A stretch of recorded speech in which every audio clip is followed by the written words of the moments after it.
So guys, how was yesterday's assignment? How was yesterday's assignment? Great, great. I know it was not that difficult. It was easy only. Great. Okay. Some of you might have faced some difficulty, but IAs are always there to help you with that. Correct. I hope all of you know how to reach your IAs. Correct. Either on the channel or you can reach them on Slack. Right. Okay. Great. Great. So before starting with the session, I just wanted to ask you guys, how is everything going? How are you feeling right now regarding the course and regarding the pace of the things that have been taught to you? Okay, great, great, great. Okay, some of you are feeling excited, some of you are feeling nervous a little bit. That's completely fine. That's completely fine. Whenever you are learning something new, it is completely fine that you are feeling nervous or you are scared or something. But believe me, after some time, everything will be easy, right? You just have to sit with it and give a little bit amount of your time, right?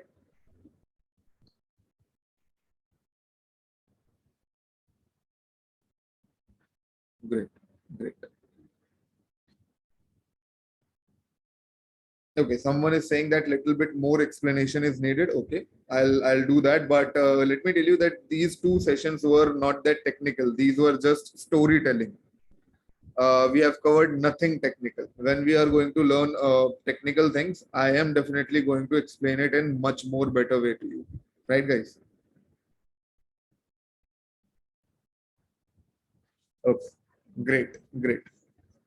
Uh, so what I'm going to do is now I'm going to turn off my camera and share my screen. I usually turn off my camera just to save the bandwidth, right? Otherwise, the size of the file will be much more larger, right? Okay, great, great, guys. Just give me 1 second. Yeah, okay. Sorry. Before sharing the screen, I wanted to share a link with you guys. Okay, I wanted to share a link with you guys. Let me show you what that link is.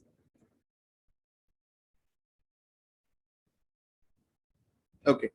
Can you guys please confirm is my screen visible to you or not? It is visible, right?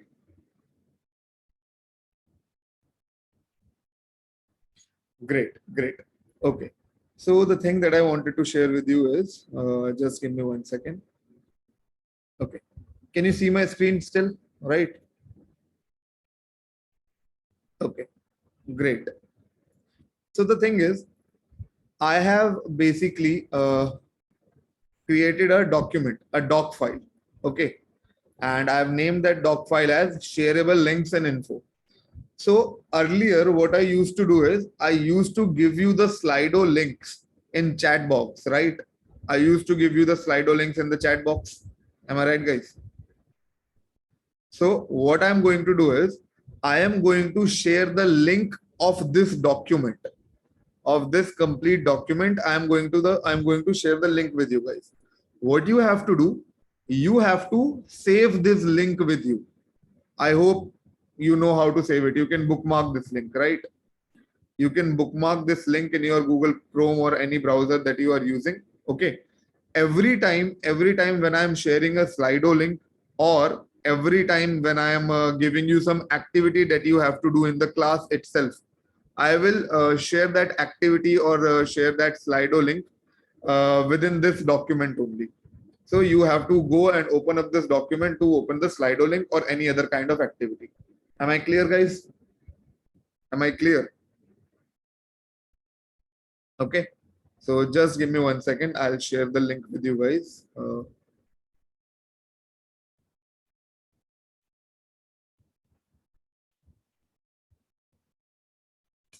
And why?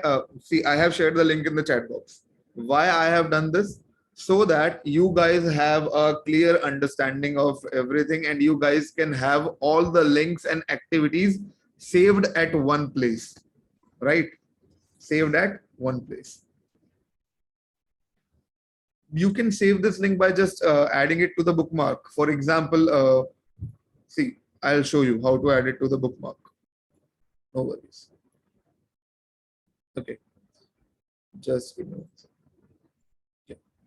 Now what you have to do is, for example, you are opening up in a new window. This is the link. For say this is the link, let's say. Okay, this is the link that I have opened up in the Google Chrome browser. You just have to click on this star button. Click on this and bookmark added. Click on done. That's it. That's it. Okay, guys, can you give me a quick confirmation if you have bookmarked this page? I am sharing the link once more. Don't worry. I've shared the link once more in the chat box itself.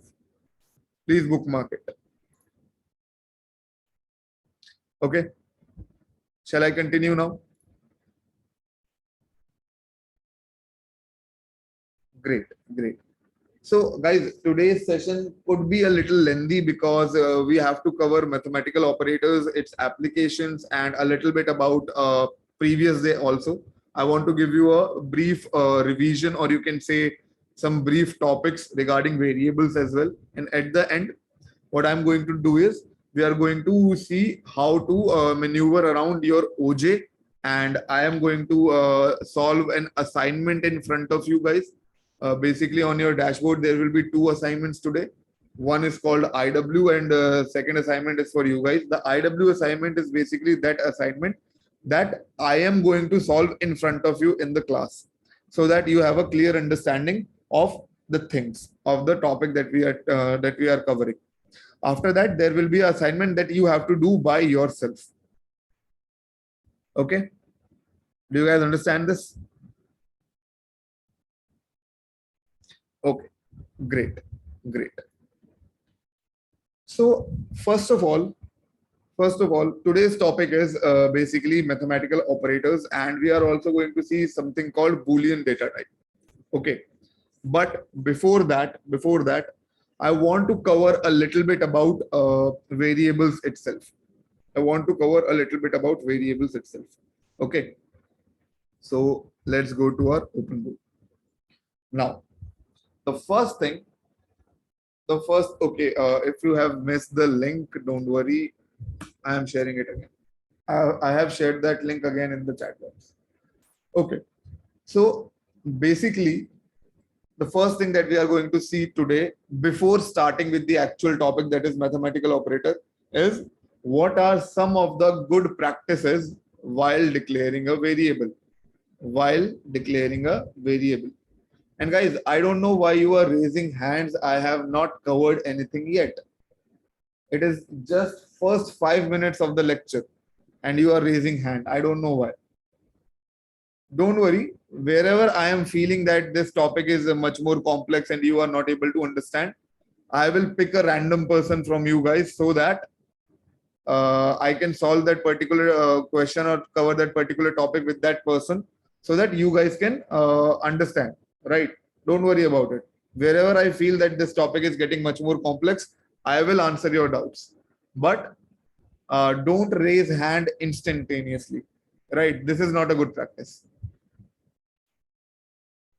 Okay, great, great. Guys, just focus on the screen right now. Okay, so what I'm going to show you, what I'm going to tell you first. The first thing that we are going to cover is basically good practices for variable declaration. Variable declaration. Now, what do I mean by good practice? What do I mean by good practice? Every time you do some kind of work, uh, I'm not talking about coding or something else, general stuff, general stuff. For example, your mom has asked you to do something, right? Your main intention would be that I have to do this work perfectly, right? I have to do this work perfectly in a proper manner, correct?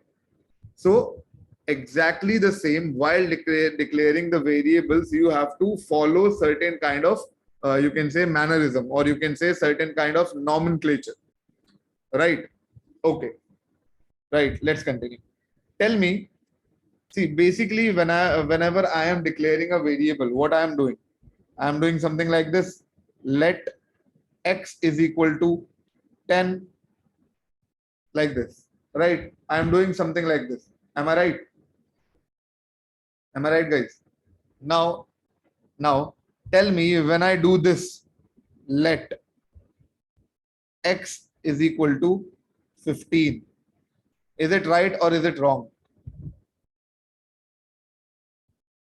Why is it wrong? Why is it wrong?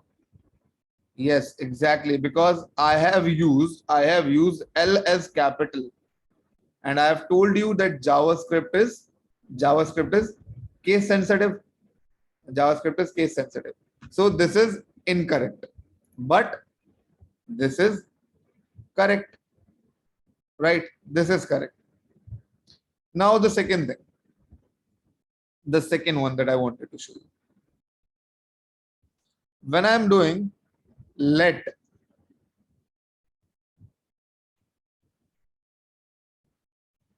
is it correct or is it wrong?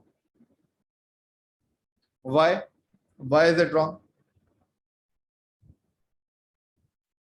It is wrong because the variable name cannot be of string type. Variable can be of string type, but while naming, I don't have to put these quotes. Am I right, guys? Am I right? So what would be the correct way? What would be the correct way? Correct way would be this only, right? This would be the correct way. Now, once more.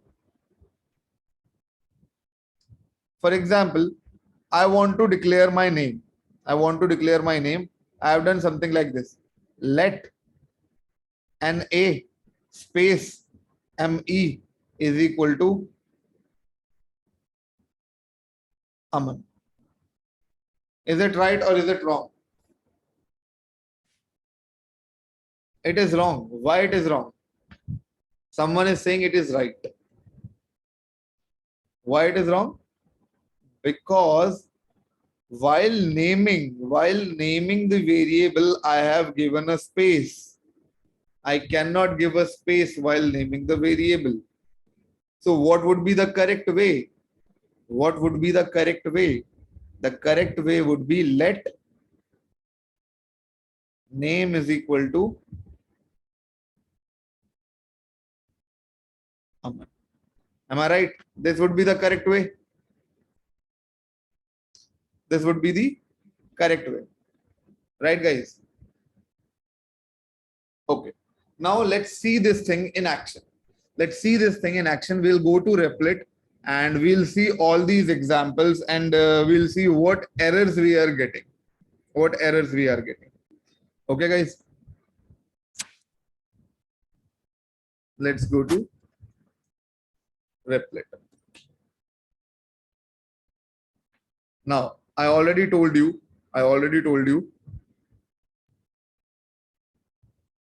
how to basically create a new REPL, right? I hope every one of you know that. I will just simply click on this create button. I will opt for Node.js. I'll say Web 20, and today is mathematical operators. Right? I'll hit enter. Great. If you have created it already, that's very good. Now I told you that the index.js file will be there always, but I don't like index.js file. Why? Because I have to just every time click on this run and do this console and all. Personally, I like working with shell. It is your personal choice, but I would suggest you to start working with shell only, right? Why? Why? Because every time you have to create a new file, every time you have to create a new file for all the problems. So at that point of time, you have to use shell only to run those things, right? Right, guys? That is why. That is why I don't use index.js ever. So what I'll do, I'll create a file problem1.js, right? And Let's see. Let's see. Should I increase the font size or is it good for you guys? Should I increase the font size? Okay, great. Now, see, I told you that I cannot do something like this. Let x is equal to 10, right? Right. I cannot do something like this. And you can visually see that Replit is also giving me an error by making it highlighted with a red underline, right? Okay, if I basically ignore that red underline also, and if I do console.log x now, let's see what happens. I'll do node problem1.js,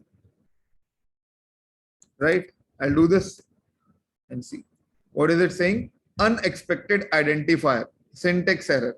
Why it is giving me syntax error? Because L can never be capital. L can never be capital, right? I hope okay, what is the meaning of syntax? What is the meaning of syntax? In terms of coding language, syntax means the way of writing things. The way of writing things, or in simplest way, I can say format of the writing things.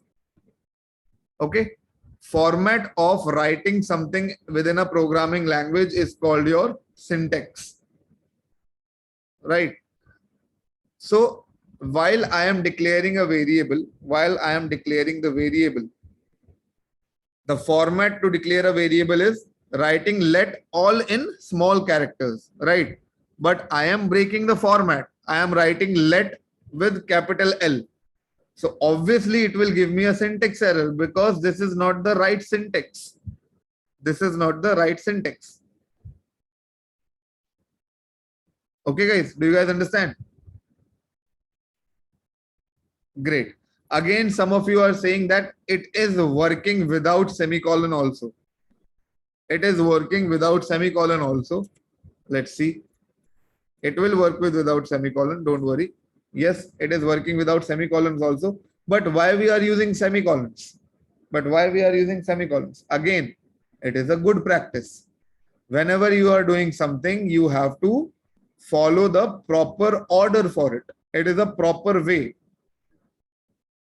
Okay. So the proper way of writing it using the semicolon as well. Right, guys? Okay.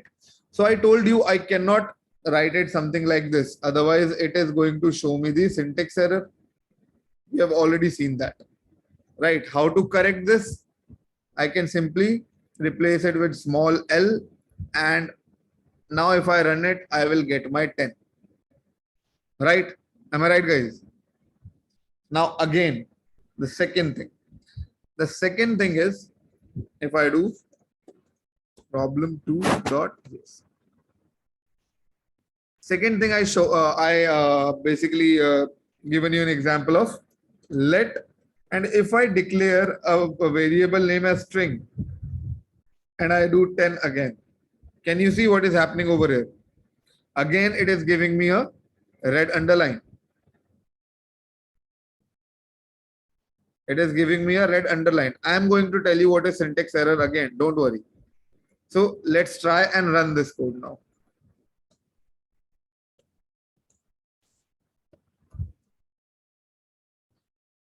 Okay, let's try and run this code. This is problem2.js. Again, it is giving me a syntax error.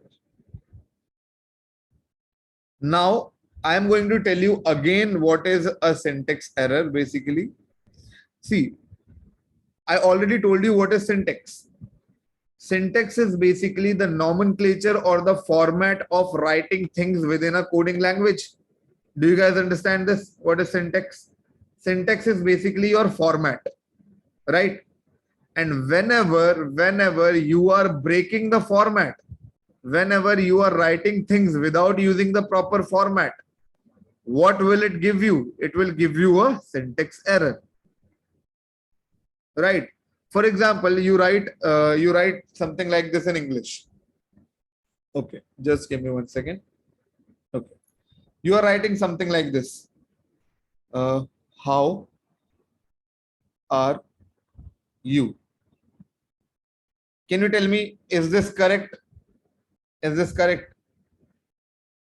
I'm not saying that syntax is grammar. No, no. I'm not saying syntax is grammar. I am saying syntax is the format. It is the way of writing things. Okay. Now, this is completely correct. Right. Whenever you are asking a question, you will use a question mark after it. Now, if I ask you, how is this correct? No, it is not correct because the spelling of R is A-R-E and the spelling of U is Y-O-U. And also I am asking a question. So this is missing. Question mark is missing. So that means I am not using the proper syntax of asking this question. I am not using the proper syntax. Do you guys understand now what is the syntax? Right? Do you guys understand now? Great. So this is basically your syntax. And whenever you are not writing things according to the syntax, it will give you a syntax error. Right? Do you guys understand this now? Now, how can I remove the syntax error? By simply doing this. Right? Now, if I run it, now if I run the code, it will work perfectly fine. Am I right, guys? Why? Because I have removed the error. Okay. Okay. Now, let's move on to the next thing. Basically, we have to see one more thing, right? We have to see one more thing. That is, can I do something like this? NA space ME. And now if I do Aman, and if I print NA space ME, let's see what will happen now. Let's see what will happen. Again, it is showing me syntax error. Right? Because there is a space in between. This is not the correct way of declaring a variable. This is not a correct way of declaring a variable. How can I remove this error? By simply removing the space. By simply removing the space. Right? Do you guys understand this? Okay. Now let's see the good practices. Let's see some of the good practices. Problem 3.js. Okay. I'll basically write above good practices. Okay. Now, I've told you this is a good practice. Right? This is a good practice. There is nothing wrong with this. Correct. And if I want to declare a name variable, I can simply do this. Right? This is also correct. Am I right, guys? Guys, please focus on the code right now. Don't focus how I am copying node problem.js, how I am doing this. First of all, I'll tell you that also, but first of all, focus on your code. Okay. Now, for example, you are writing something like this. Let first name Ajay. Is it correct? Is it correct?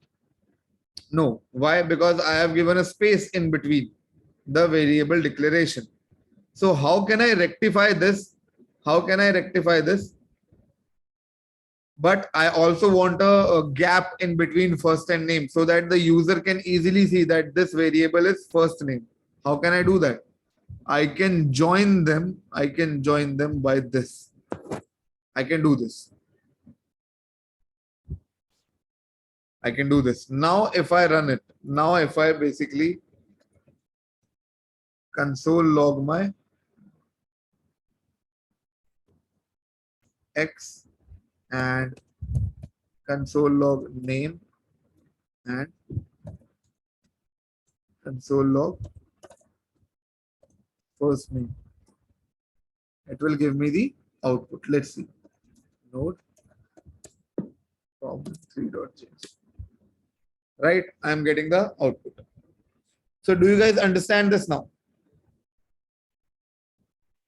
Do you guys understand this? Good practices, right? Okay.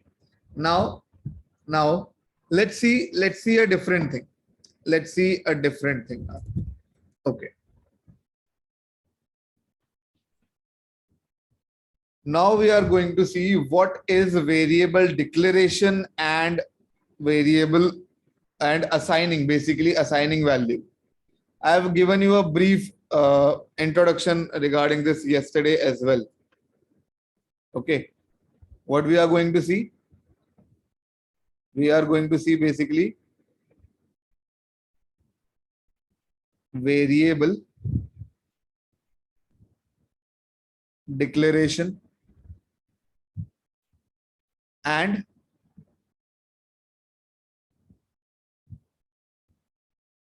assigning values. Right? Have I told you this yesterday as well? Have I told you this yesterday as well? Can you please confirm? Okay. Tell me when I do something like this, let I can say y is equal to 22. Okay. What is this basically? This is your declaration and value assigning all together. Now, what do I mean by declaration and what do I mean by value assigning? Right? Let me tell you. This part, when you are saying let y, till here, this is basically you are declaring a variable y. Okay.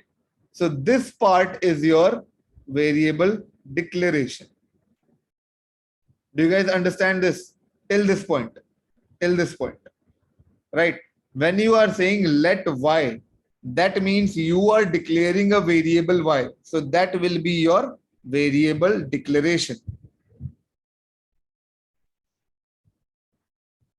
Okay, I'll tell you again. You are writing let y is equal to 22. You basically declare a variable, or you can say put a variable something like this, right? Or I will give you a simplest example, the box example itself. Don't worry. Okay. You have a box, right? We have seen yesterday itself. You have a box something like this. Right? This is your box. And the name of this box is Y. Okay. Now, this will be your declaration. Now, do you guys understand that I have taken an empty box and I have given a name to it? It will be your declaration. Okay. Now, when I put my value inside the box, basically 22. What is this now? This is your value assigning. That means you are assigning a value to y. You are giving a value to y. Do you guys understand this now? Okay. So according to this, This equal to 22. What does this mean? This means this is your value assigning. Do you guys understand this? Do you guys understand this? Right. Now over here, what I have done, I have done the declaration part and the value assigning part in a single line. Right. I have done let y is equal to 22.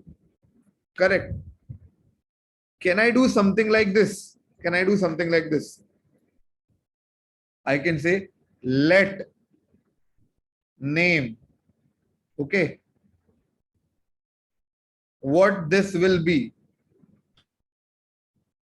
What this will be. This will be your declaration. Right. Then I can simply say in next line. In next line, I can simply say name is equal to Vijay. Now what is this? This is your assigning. Right? Instead of writing it in a single line, I have written it in separate lines. This is also correct. Am I right, guys? Let's see. Let's see it on Replit. Is this correct or not? Okay. I'll create a problem 4.js.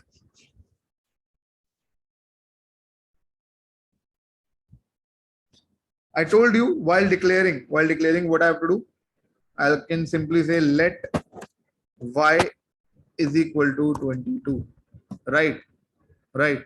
And what does this mean? This means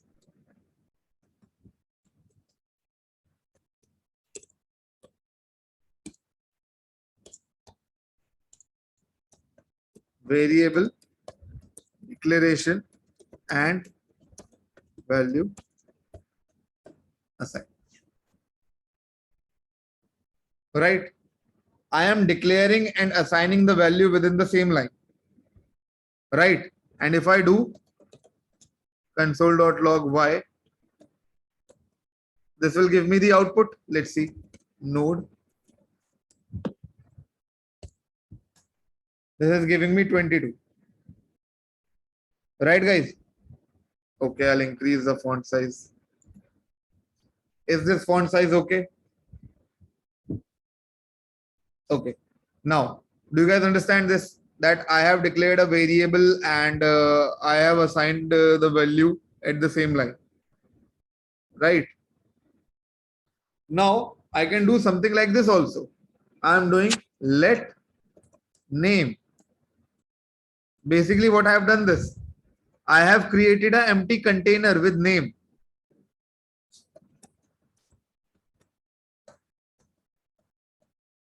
This means I have created an empty container. Right? Am I right, guys? Now I will put my value, my basically my stuff inside that container. How can I put? Inside the name container, I will put my name. Right? And this will be value assigning. Right? Let's see. Now if I do console.log name, will it give me output or not? Let's see. This is problem 4.js. Yes. It is giving me the output. Now, what is this that I have written?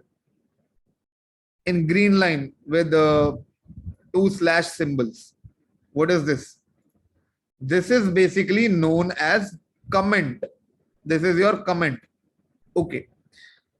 Whenever you are writing some code, and you are giving your code to someone, for example, you are working in a company, right? And you have written a code for some software. Now, a new person is assigned to the task. A new person is working on your code. How can you make sure that he knows everything? For example, you have taken a variable let y is equal to 45, or you have taken a variable let first name is equal to this. How can you tell him that this variable is for this purpose? I am performing this particular task with the variable. How can you do that? You can add a comment. You can write something below it. You can write something below it. For example, I can write this is to give you an example.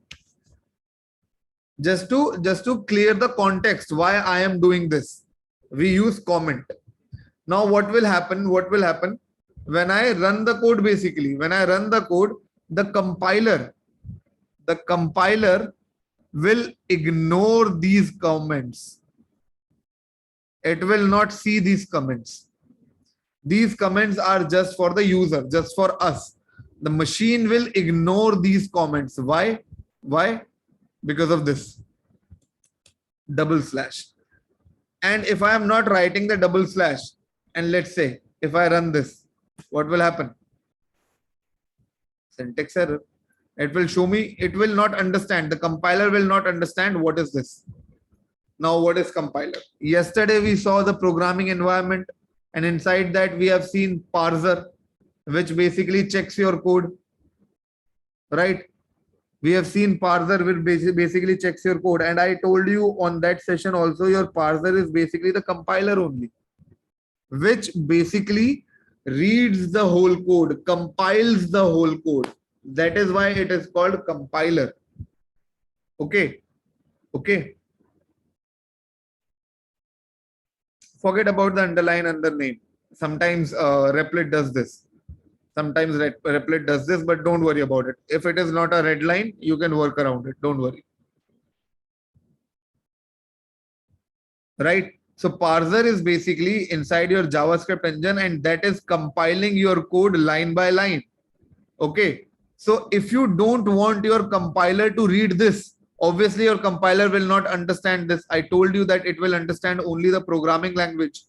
This is not a programming language. This is English, right? Parser will not understand this. It will give you an error. Am I right, guys? It will give you an error. It will not understand this because it only understands the programming language. So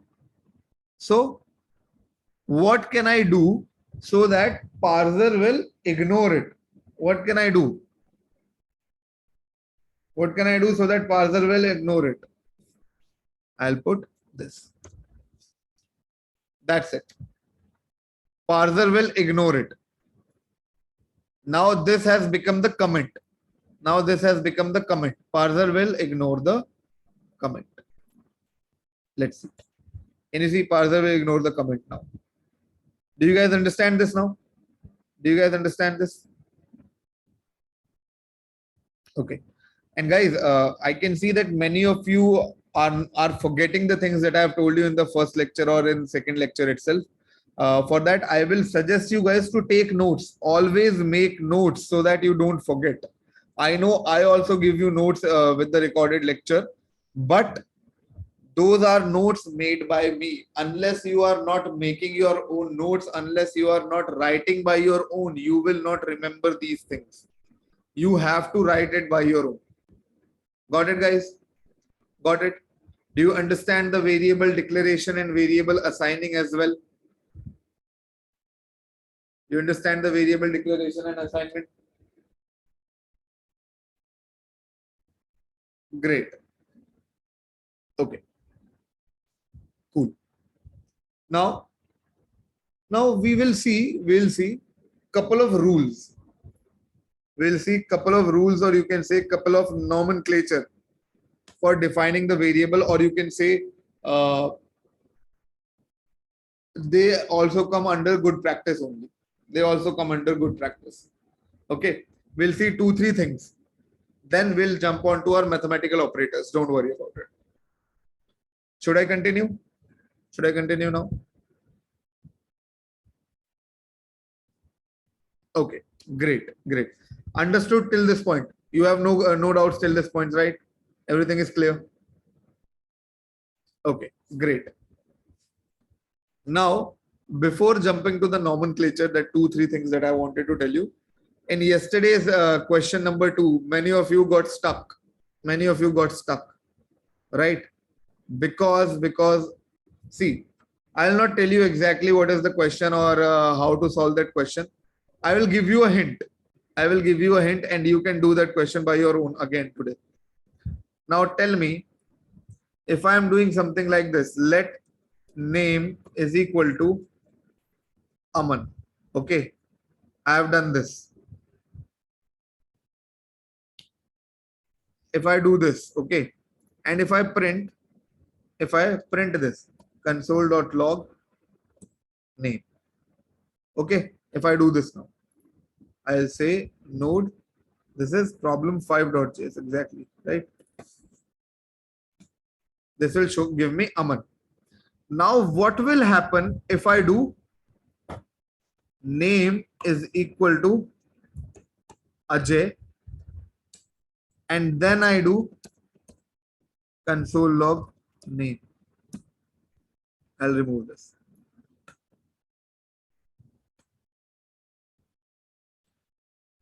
What should happen? What should happen? What should be the output? Aman or Ajay?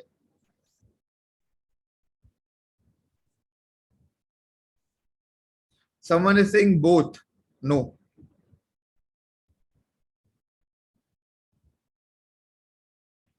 Output will be Ajay. Why? Why? Let's clear this thing up. Okay. What we have done over here is we have taken a box. Whenever you are getting confused, take the example of box only. I have taken a box. And what is the name of the box? Basically, this, right? Am I right, guys? Till this point, any issue? Till this point, any issue? No. Now, what I have done? What I have done? I have basically put Aman inside it. Right? Right? I have put Aman inside it at line number 2. Right, guys? Understood till this point? I just told you that your parser, that your compiler, what will it do? It will compile the things line by line, right? It would compile the things line by line, right, guys? So at line number 2, when your parser reaches at line number 2, when your parser reaches at line number 2, what will happen? This will happen, right? At line number 2, this will happen. There is a box called name, and inside that I have put Aman, right? Understood till this point? Now, when your parser reaches this line number 4, what does it mean? It says that name is Ajay. That means what will your parser do? What will it do? This basically means you have removed Aman from the box, the name Aman from the box, and instead of that, you have put Ajay, name Ajay inside the box. Okay. Now, if I do console log name, now what is the value inside name? Is it Aman or is it Ajay? It is Ajay. So what will it print? It will print Ajay. Do you guys understand this now? Right? I have given you a very, very good hint regarding the second question. Okay, you are saying 1 second. No worries. I'll tell you 1 second.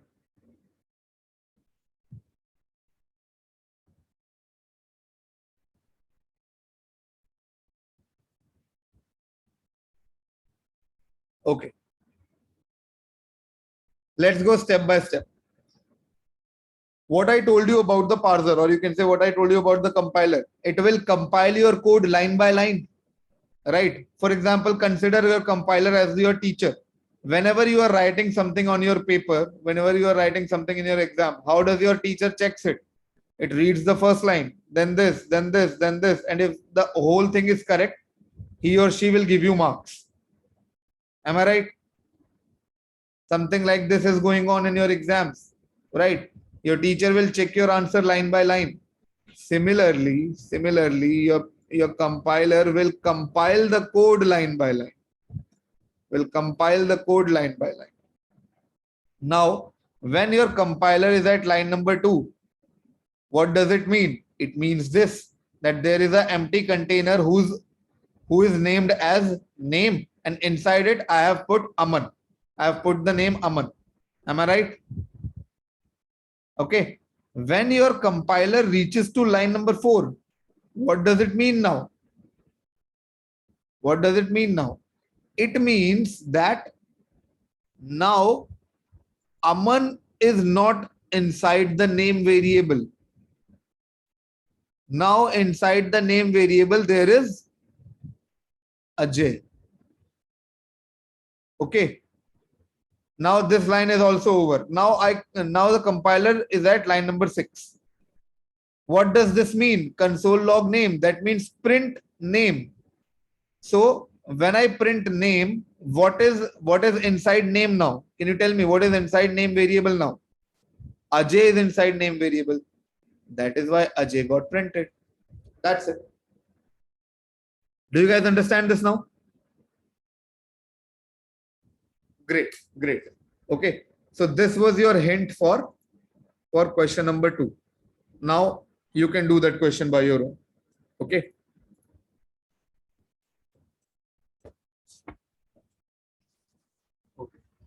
Now we are going to see some of the nomenclature, or you can say some of the rules.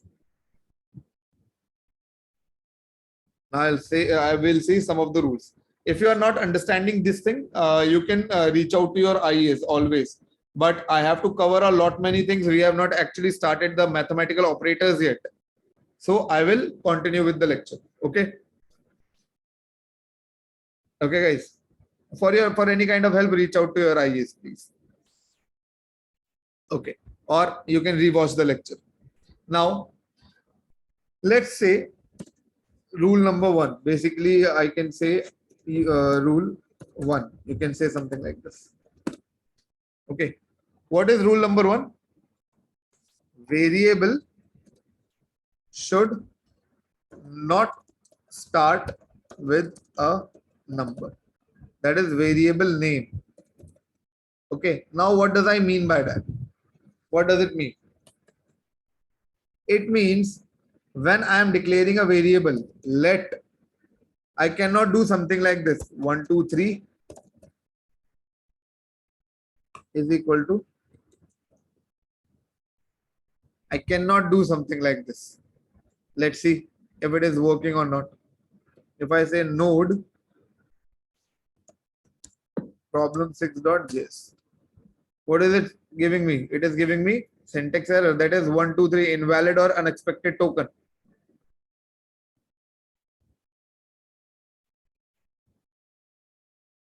Right, guys? Do you guys understand? Okay, let's print it. Someone is saying print it. 1, 2, 3. It will give you the same thing only. This is a rule. You cannot do that. You cannot start a variable name with a number. Jyoti Ranjan Mohanty, please focus over here instead of writing irrelevant things in the chat. Can you please focus over here? I am not using that thing because it is very old and I don't want to confuse anyone else. We'll follow let only. Okay, I hope that is clear to you now. Thank you. Thank you very much. Okay, great. So do you guys understand the rule number 1? That I cannot start a variable name using a number, right? But can I do something like this? Let name 123, sorry, you can say name 123 is equal to which, and if I do console.log name 123,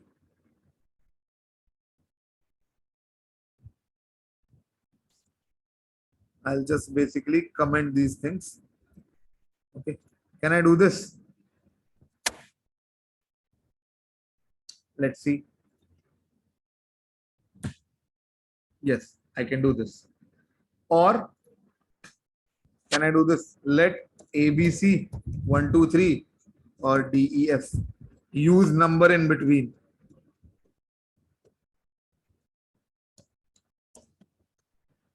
ABC 123 DEF.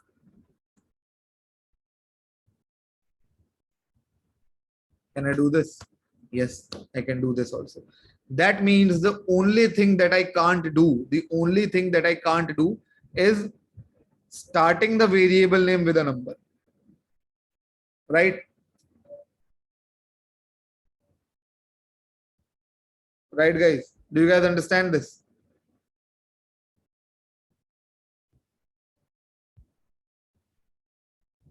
Okay, great. Let's move on to the second rule.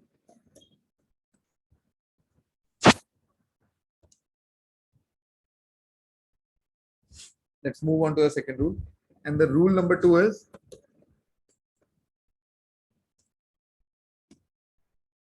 you cannot start a variable name using symbols. You cannot start a variable name using symbols. Okay. And what do I mean by that? You cannot do something like this or something like this or something like this.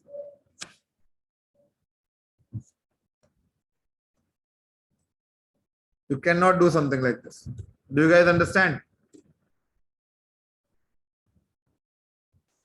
If I run this node problem 7.js, it will give me an error. I'll come to that. Don't worry. I'll come to that. Don't worry. I cannot start my variable name using a symbol. Right? Do you guys understand till this point that I cannot start my variable name using a symbol? Now tell me, how many of you have seen Quota Factory?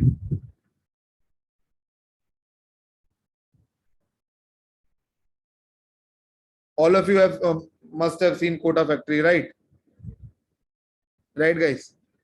Have you seen that episode in which they talk about exceptions in chemistry?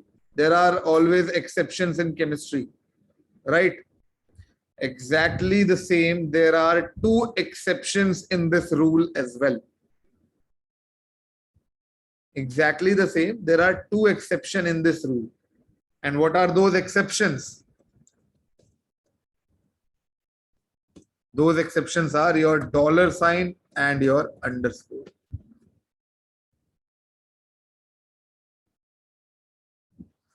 Okay. So if I start a variable name using $sign, and if I start a variable name using underscore, they will work. Let's see. Console log $ABC and console log underscore ABC. Now let's see. Will it work or not? Node problem 7.js. Yes, it is working. Do you guys understand? Do you guys understand? There are only 2 exceptions.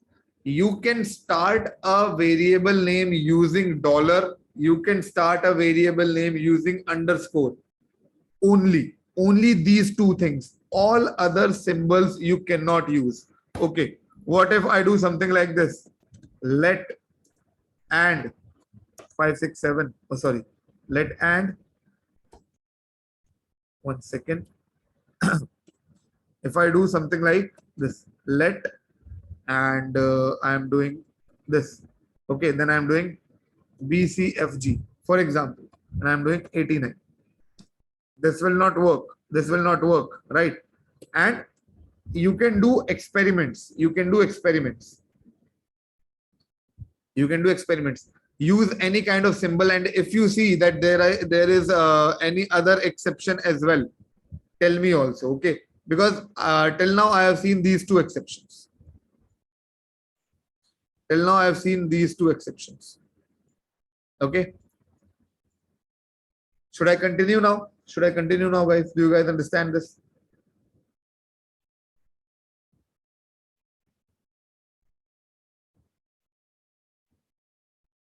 Okay, great. So till now we have seen two rules.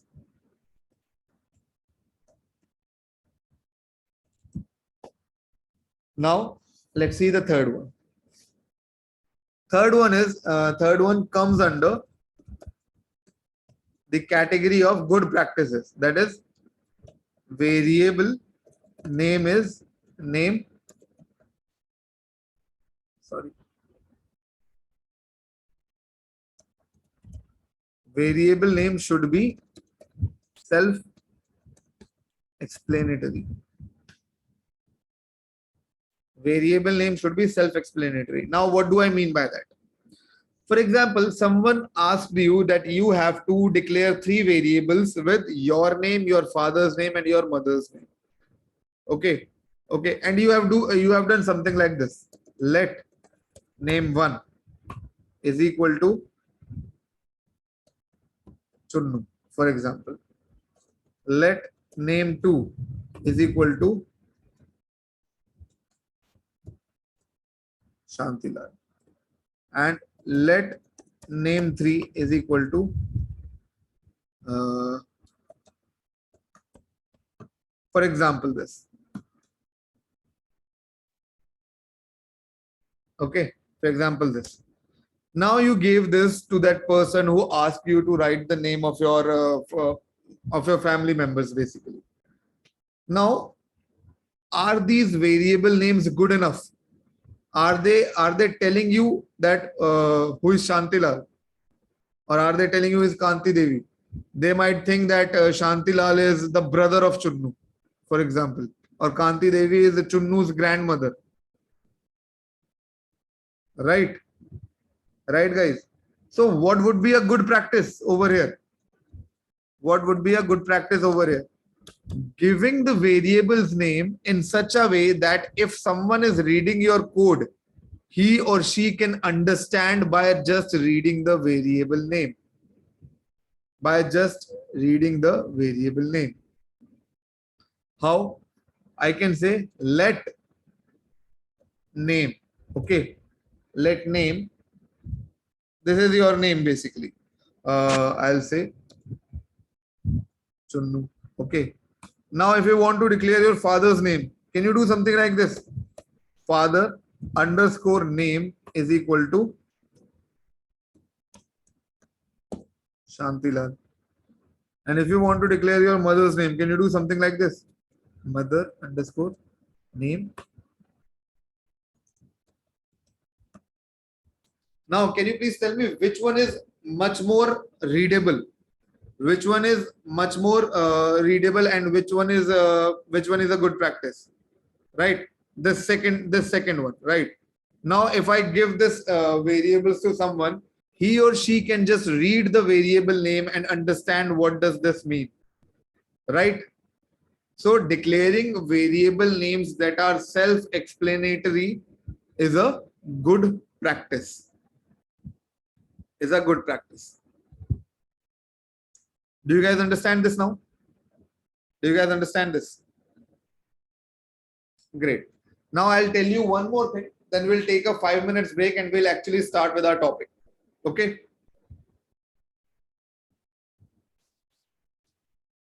Now see. Okay. When I write my variables name something like this. Okay. Sorry.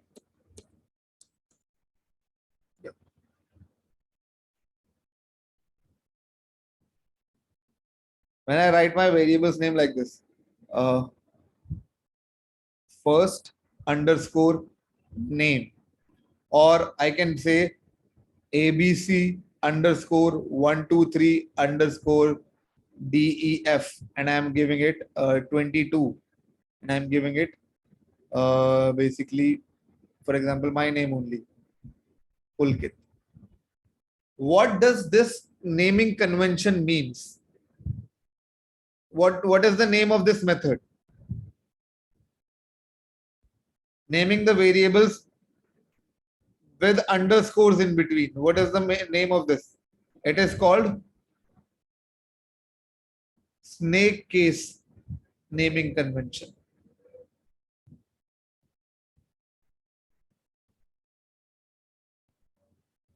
It is called snake case naming convention. No one is going to ask you this. No one is going to ask you this. I'm just giving you a trivia, basically. I'm just giving you, you can say, extra knowledge, you can say. Okay. No one is going to ask you what is this called or what is this called. This is called snake case naming convention. Okay. Now, the second thing, I can also do something like this. Instead of writing the first name like this, first underscore name, I can also do first, then N of name is capital, and again NAME. I can say Pulkit, for example. Or I can say mother and AME. I can say basically, for example, this. Okay. Now, what does this naming convention mean? What does this naming convention called? This naming convention is called camel case. Now, why does it call camel case? How does a camel look? Something like this. The back of the camel is this, then there is a hump, then again this. Right? Am I right? There is a hump. Similarly, all are small characters, then suddenly there is a capital character, and then again all are small characters. That is why it is called camel case. Do you guys understand this? See, what I have done, all the characters are small. All the characters are small. The name that I have written, NAME, only the first character of name is capital. All other characters are small. So it is something like this. Every character is small, then suddenly a capital character, then again all the characters are small. It is looking like the hump of a camel. Hump of a camel. That is why it is called camel case naming convention. So if I have to write it in the code, form of code, if I have to show it in the form of code, say problem 9.js. Right. First, let's see snake case.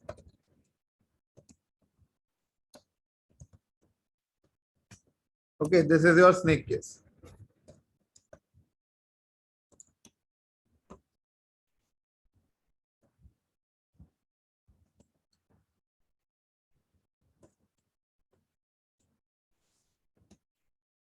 Do you guys understand this? This is your snake case naming convention. And if I run this, I'll get my output. Obviously, I'll get my output, right?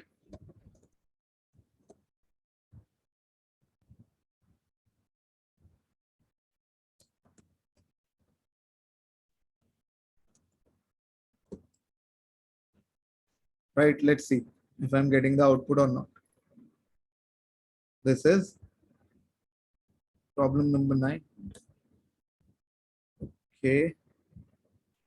Okay, sorry.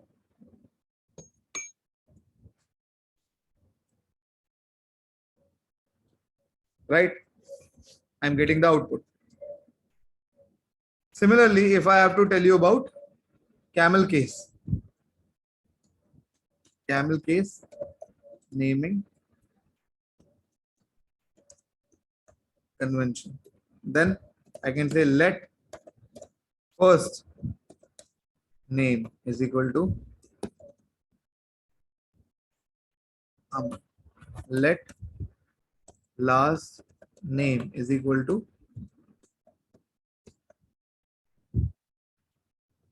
will this work? Obviously this will work, right guys? This is your camel case naming convention, right? Do you guys understand this? Great, great. Now I'm giving you a Slido link. After that what we can do, basically we can start the mathematical operators after the break. Just giving you a Slido link.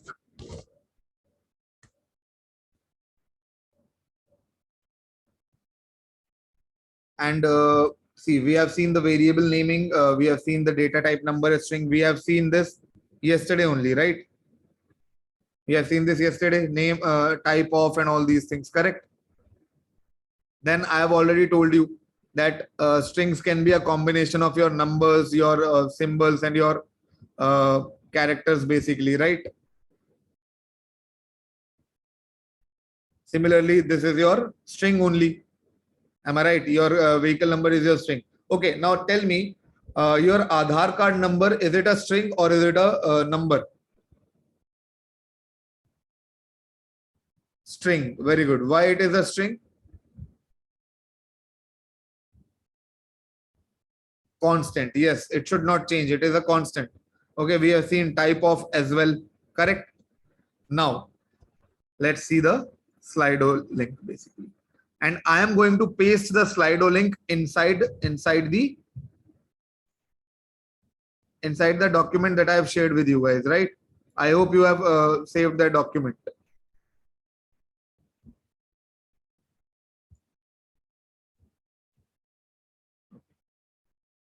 Participants, and I'm going to, yes, I'll say poll and I'll share the link. Okay, guys, please open up this link that you have already saved with you. Okay. For today itself, for today, I am going to give you the link again in the chat, but from tomorrow onwards, I'm not going to do this. You have to bookmark this link. I've given you the Slido, basically the Notion doc link. Open it up and there you can find the Slido link. Please start polling.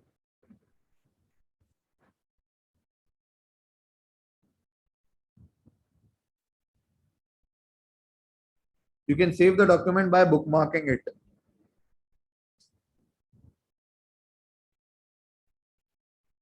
Okay, I can see one vote is there.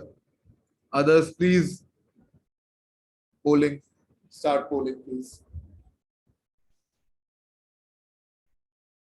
Okay, great. 3 are there. I'm again sharing the Notion doc link, guys. Please open it up and there you will find the Slido link. And please bookmark this link. From tomorrow onwards, I am not going to share the link again and again.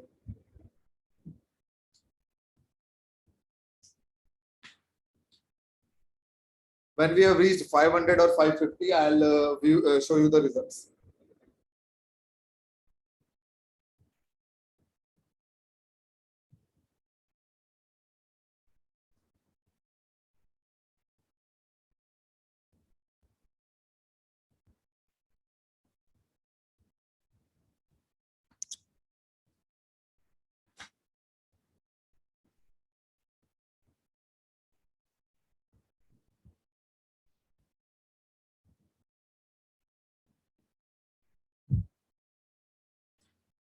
Hurry up, guys. This is not that difficult.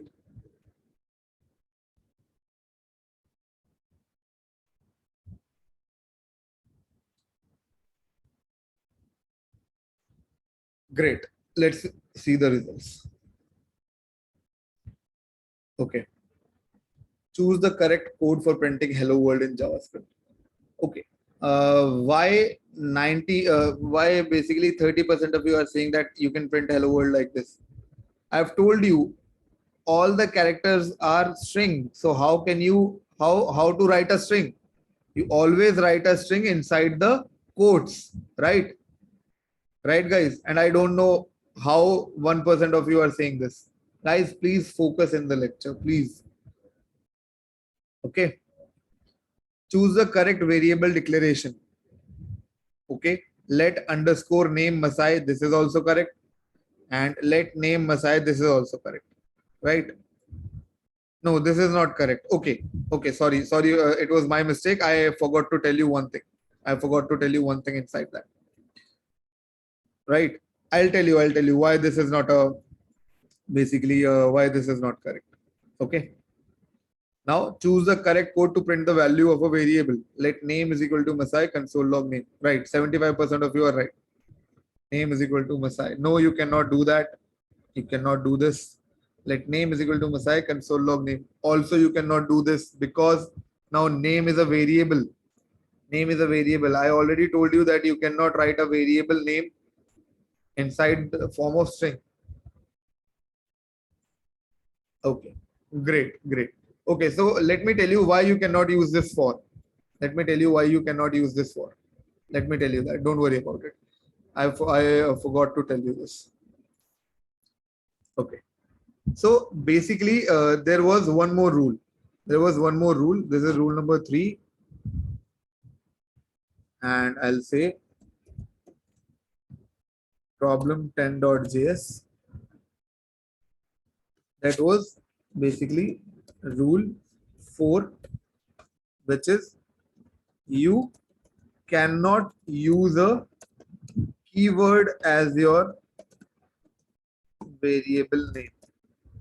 Now, what are these keywords? What are these keywords? Keywords are basically those words that are already reserved by JavaScript. Okay, tell me one thing. When you are booking a basically seat in a movie theater, you want to see a movie, you went to book my show and you want to book a movie seat, right? Can you book a seat which is already reserved? Can you book a seat which is already reserved? No, obviously not. Similarly, all those names that are already being taken by JavaScript as their keywords, you cannot use that. And what are those names? For example, let. Let is a keyword. Can I do this? Let is equal to 10. Obviously not. I cannot do this. Again, I cannot do something like this. You can say let for. For is a keyword. 29. You cannot do this as well. Okay. Now I'll show you a picture basically. So I'll say let is equal to 10. I cannot use this. Let for is equal to 10. I cannot use this as well. Okay. Now I'll show you an image. Okay. That will basically give you understanding of what you can use or what you cannot use.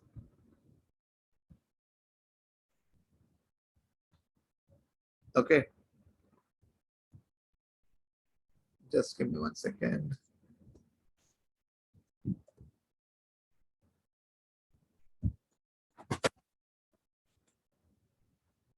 Go to images.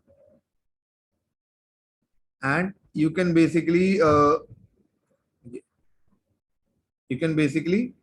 search it about on Google. What are the few reserved keywords? These are few of the reserved keywords that you cannot use as your variable name. Do you guys understand this? Do you guys understand this? Right? Great. You can easily Google about them. You can easily Google about them. You will get many things over there. Okay? Because I cannot tell you each and every name, right? Okay.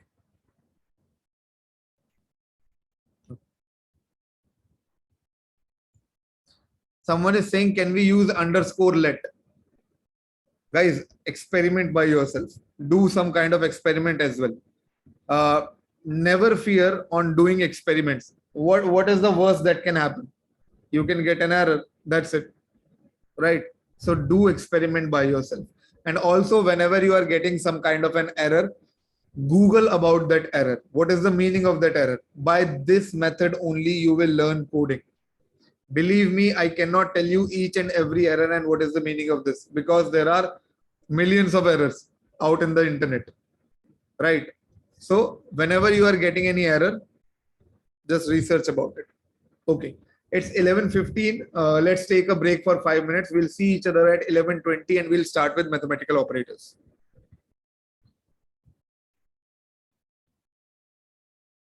Okay. So basically, we have seen some of the good practices, how to declare variable and all those things. We have seen everything about the variables. Now let's jump right into the topic, that is mathematical operators. And don't worry, it is very simple. It is very simple. Don't worry about it. Right. Okay. Can you please confirm my screen is visible, right? Okay. Great. Great. Thank you, guys. Now, tell me one thing. How many of you know already know about mathematical operators? What are mathematical operators? Okay, great.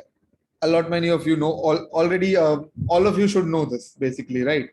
Because we have learned maths till basically, if not till 12th, you must have learned maths till 10th class, right? So let's see, mathematical operators, right? What are some of the common some of few of the conventional mathematical operators? You can say the common operators. What are the common operators? Number one,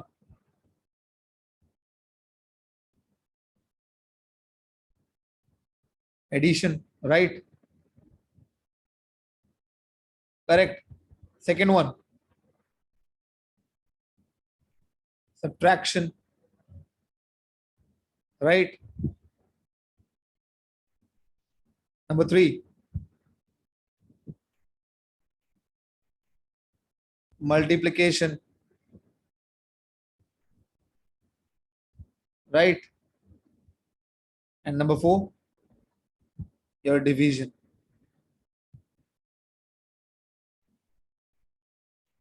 right? These are some of the common mathematical operators. Am I right, guys? Right. So for example, I have a variable, let x is equal to, let x is equal to 20. Okay. And again, I have a variable, let y is equal to 40. Can you please tell me what will happen if I do x plus y? This is pretty simple. What will happen? I'll get 60. But how to do this in terms of code? Okay. For example, if I do this, x minus y, what will happen? Exactly, I'll get minus 20, right? What if I do x multiplied by y? What will I get? Exactly, I'll get 800. Very good. What if I do y divided by x? What will I get? 2, right? Or if I do x divided by y, what will I get? 0.5, right? That means you already know these basic mathematical operators, correct? Now let's see these things in terms of my code. In terms of my code, right? Should I continue now? Okay, great. I'll say problem 11.js. Okay. What I've done? I've done let x is equal to 40, and then I have taken let y is equal to 80. Right? I have declared the variables. Am I right, guys? Do you guys understand till this point? What is this basically? What is this? Declaration and value assigning. Right? This is declaration and value assigning. Can I do something like this?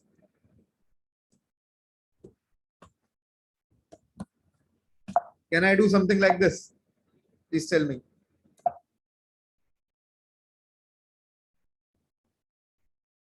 Now, this is your declaration, right?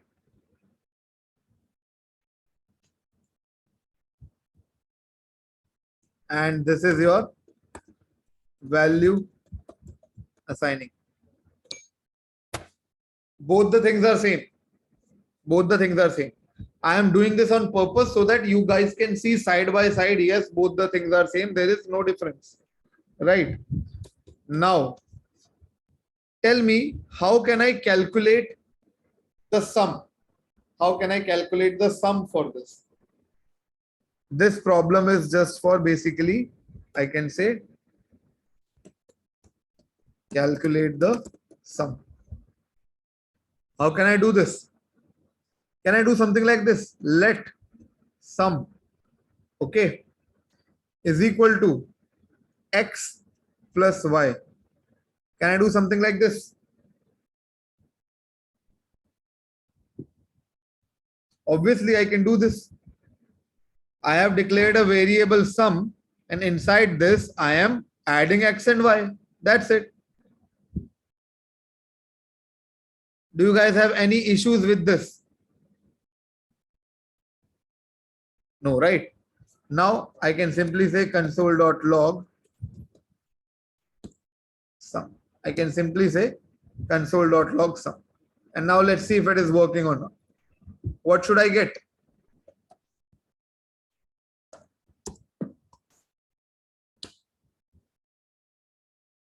Right? I'm getting 120 as the answer. Do you guys understand this? Any issues with this? No issues. This is pretty simple, right? No rocket science and nothing. Now, someone is saying why I am doing this. Okay, let's comment this out. Can I do something like this? Console log x plus y. Sorry, x plus y. Can I do something like this? Yes. Answer will be same.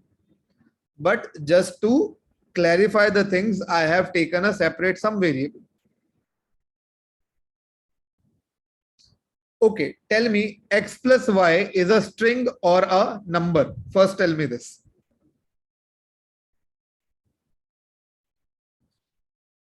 It is a number. Why it is a string? I told you. String will be something like this. Now this is a string. Am I right? Now if I print it, what will happen? It will give me x plus y. Why? Because x plus y is a string now. And I am console logging x plus y. Similarly, in the quiz example, can I console log something like this? Can I do this? No, I cannot do this. Why? Because this is not a string. How to make it as a string? Now if I do this, I will get hello world. Do you guys understand this now? Do you guys understand? I can do x plus y. And if you guys are having any issues, I have told you there is always a way to check what is the type of this variable by writing type of. Am I right? You can always check it. Let's see. It is a number. Do you guys understand this now? Do you guys understand? Okay, great.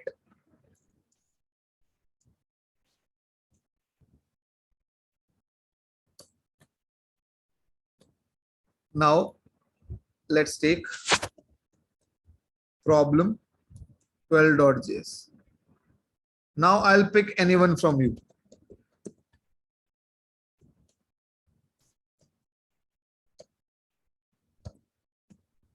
I'll say let x is equal to 10, 19, and let y is equal to 22.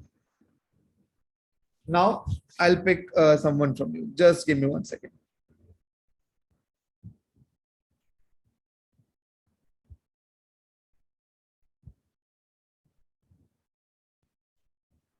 Sachin Sharma. Am I audible? Yes, sir. Hi, Sachin. Am I audible? Yes, sir. Okay, great. So can you please tell me how can I calculate the difference now? So we have to write the console.let Console dot let let or log? log. Console dot log. Then And bracket x plus y. x plus y. Why I have asked you to calculate the difference? Then why are you doing x plus y? What is the meaning of difference? Difference. Yes. I mean comparison. You have to basically find the subtraction, right? Difference means subtraction. Okay, sir. So how to find the subtraction? Can I do x minus y? Yes, sir. X minus y. Sir. Sorry, sir. Right. Now, Yeah. can you please tell me what is the type of x minus y? Is it a string or is it a number? Sir, number. It is a number. Why? Yes. Because we can change it. We can change it, but by just visualizing it, how can you tell you that this will be a number? What is the major difference in a number and a string? So Double quotes, right? double quotes, right? If there is not a double quote, that means it will be a number. Yes, sir. Okay, so let's see. I'll say node problem 12.js. Right? I'm getting my output. Is this correct? Yes, sir. Right. Correct. Okay. Sachin, please make your notes as well. Okay. Okay, sir. Thank you, sir. Thank you, Sachin.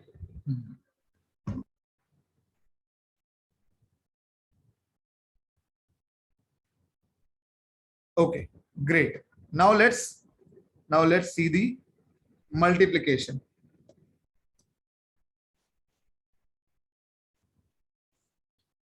And should I pick someone to do the multiplication as well, or should I do it by myself?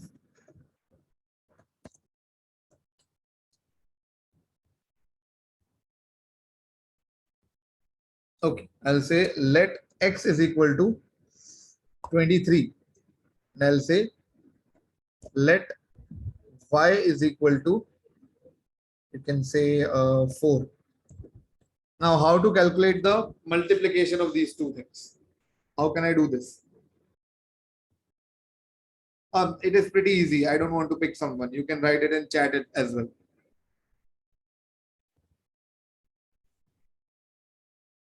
Exactly.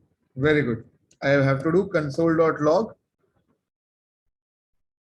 I will do console.log x multiplied by y. Right? Right, guys? Now let's see.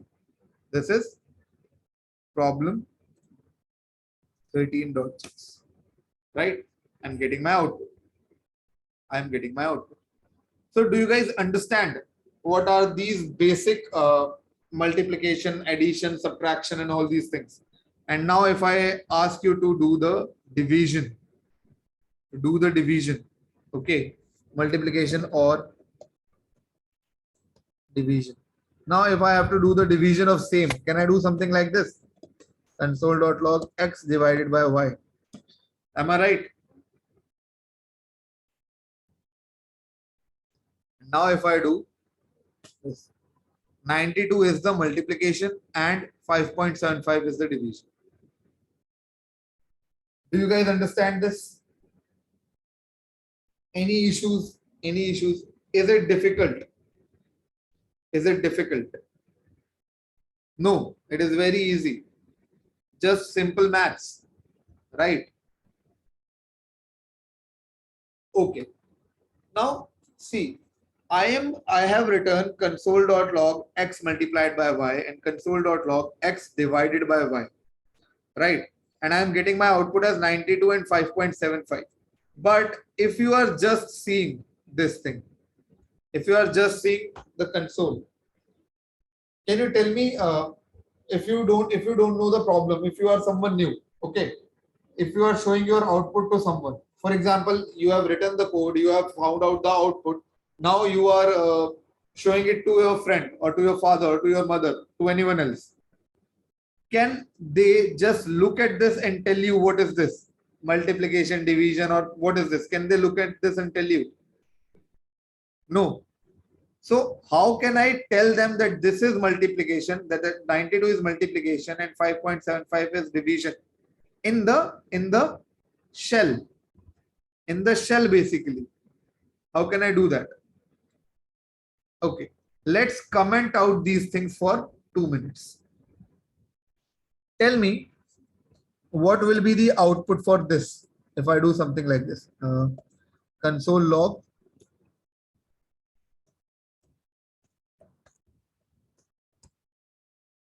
what will be the output for this now?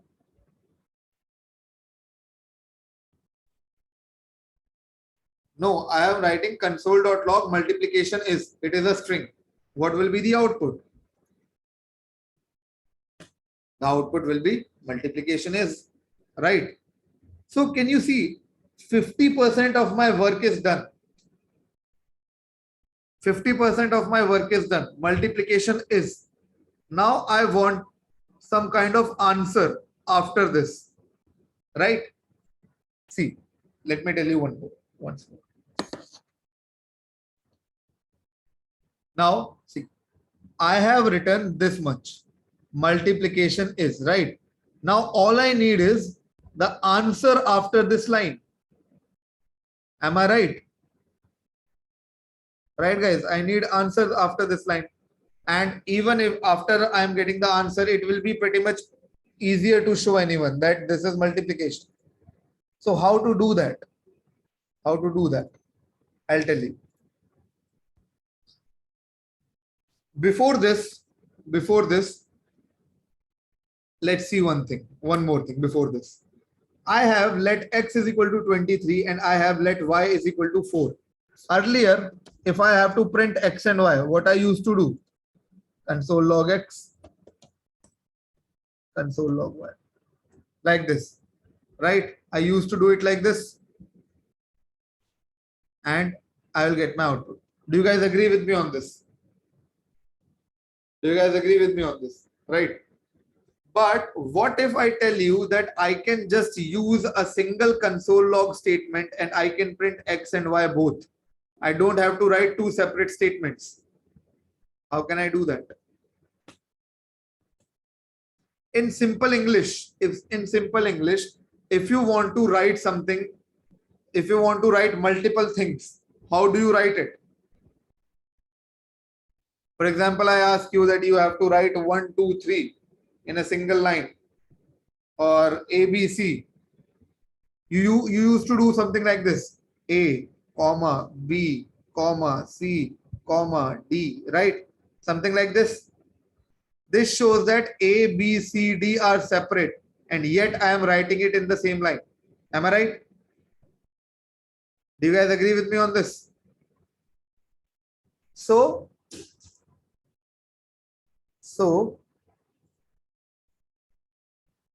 I can do exactly the same thing over here also.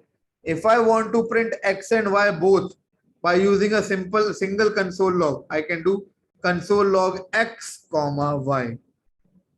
Now let's see what will happen. Can you see? It is in one line now, 23 and 4. Do you guys understand this? Do you guys understand this step basically? Forget about multiplication and everything else. You understand this point, right? Now, again, now what do I have to, what will be printed by this? Multiplication is, what will be the output? Yes, I will get the output as this. The only thing that is needed now is the answer, that is multiplication, correct? So can I do something like this? Comma x into y. I am printing two separate things. Okay, one second. Before this, I am doing this console.log x multiplied by y. I am writing this in separate things. What will be the output now? The output will be something like this. Multiplication is and 92 in second line. Am I right? Right, guys?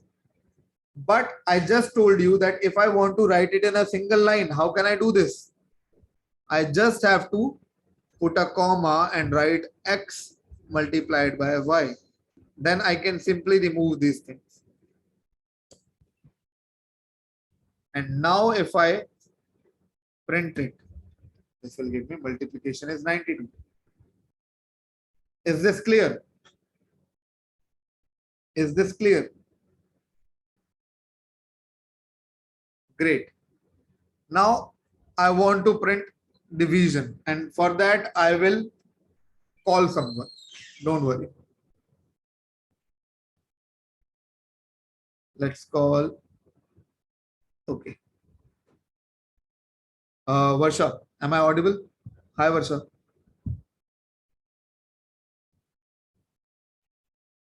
Hello.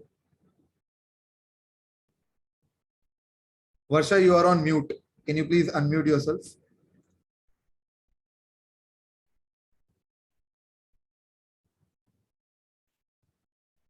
Okay.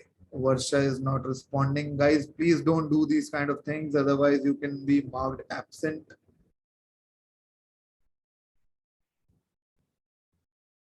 Okay.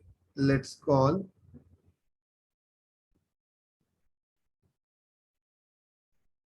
Ravikant Kumar. Am I audible? Hello. Yes, sir. Yes, sir. Yeah. Hi, Ravikant. So, can you please tell me, did you understand this? You understand this, right? Yes, sir. Okay. Now I want to write the division in similar fashion. How can I do that? Console.log Okay. Console.log. division is Okay. Do I have to write it like this? sir, division semicolon. Okay. You are saying inside the quotes, right? Like this. Semicolons. Yes, sir. Double semicolon Okay. Okay. These are called issues. Then is actually sir, is this is removed, sir. I have to write this comma, right? And then how can I print x divided by y? X divided by y. Like this, you are saying. Yeah. Yes, sir. Okay. Now And, please tell me why I have written it like this, why I am not writing like this. Why I am not writing like this? Why I am using a comma over there?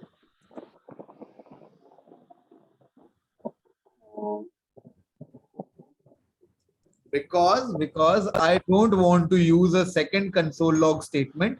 I want to use one console log statement and print both the things. How can I do that? By putting a yes, sir. comma in between, right? Okay, sir. Understood now? Understood? Yes, sir. Yes, sir. Okay, now if I run this, I'll get my multiplication is 92 and division is 5.7, right? Okay, sir. Okay. Thank you, Ravikant.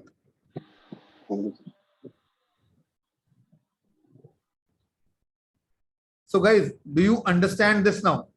Now if I basically remove this as well, and if you show someone this, he can simply see this and understand that this is multiplication and this is division, right?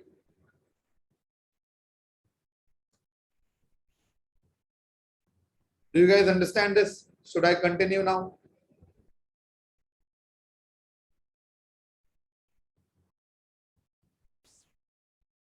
Okay, there is one more thing. Can I do something like this as well? Let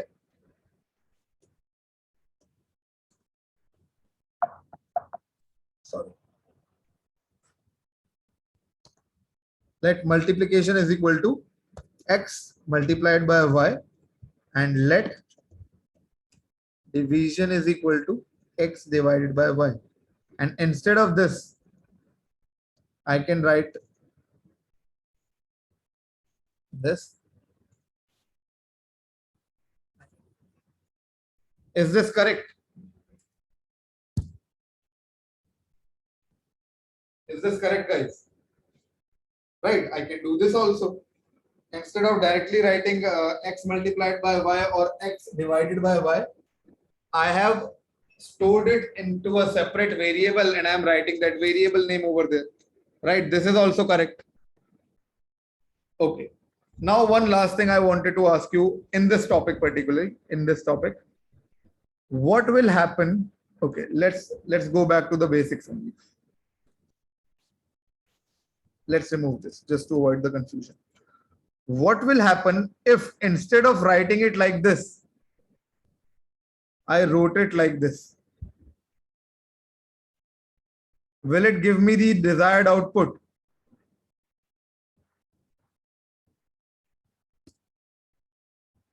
Will it give me the desired output? No. Why? What will be the output in this case?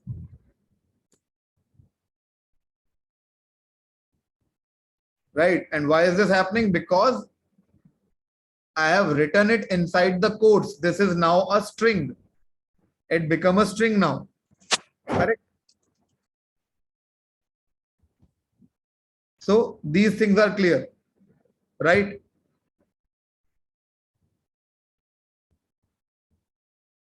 Great, great. Should I continue now? Okay.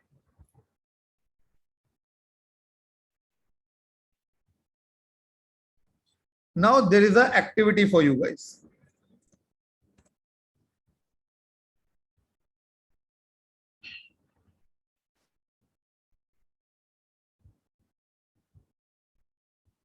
Now what you have to do is basically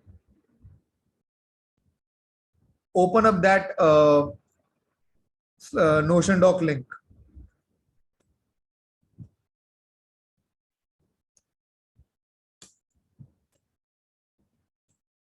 And there is an activity for you guys over there.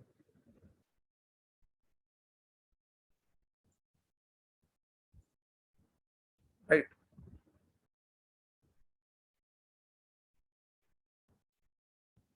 Product is basically prod means product, multiplication. It means multiplication.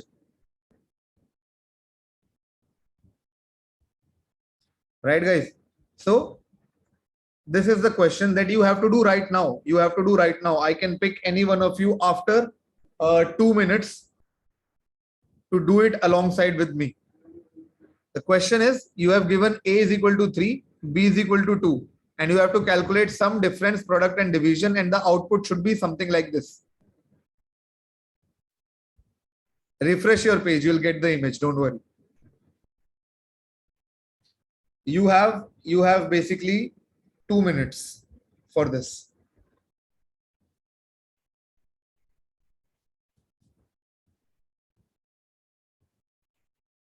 On Replit, you have to do it on Replit. Right now it is 11:49. I will ask you at 11:51 and I can pick anyone from you. You don't have to submit it. Just do it by your own right now. Don't have to submit it anywhere. This is just for your practice.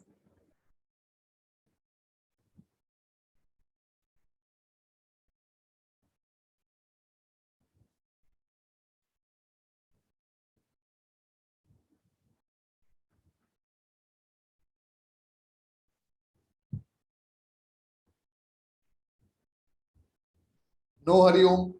This is not the thing. See the output carefully. What is the output?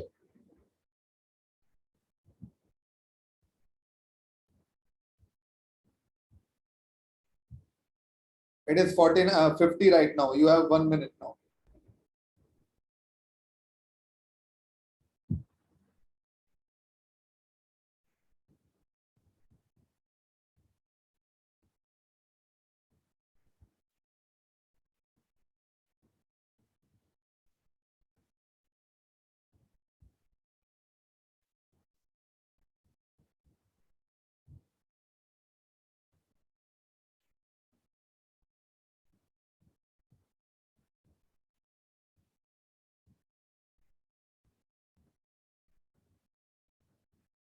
Are you guys done?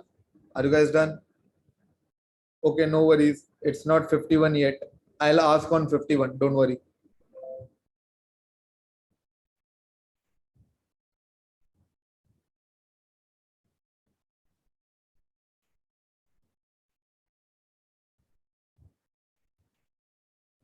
Okay, great. Are you guys done? Okay, great. Now let me pick someone. Before that, I'll go to Replit. I'll create problem 14.js.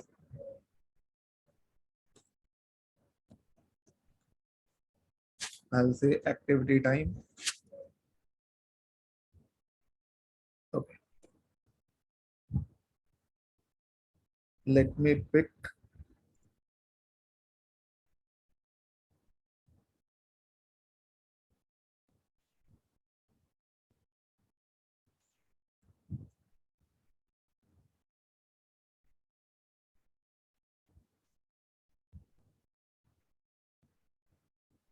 just give me 1 second, guys.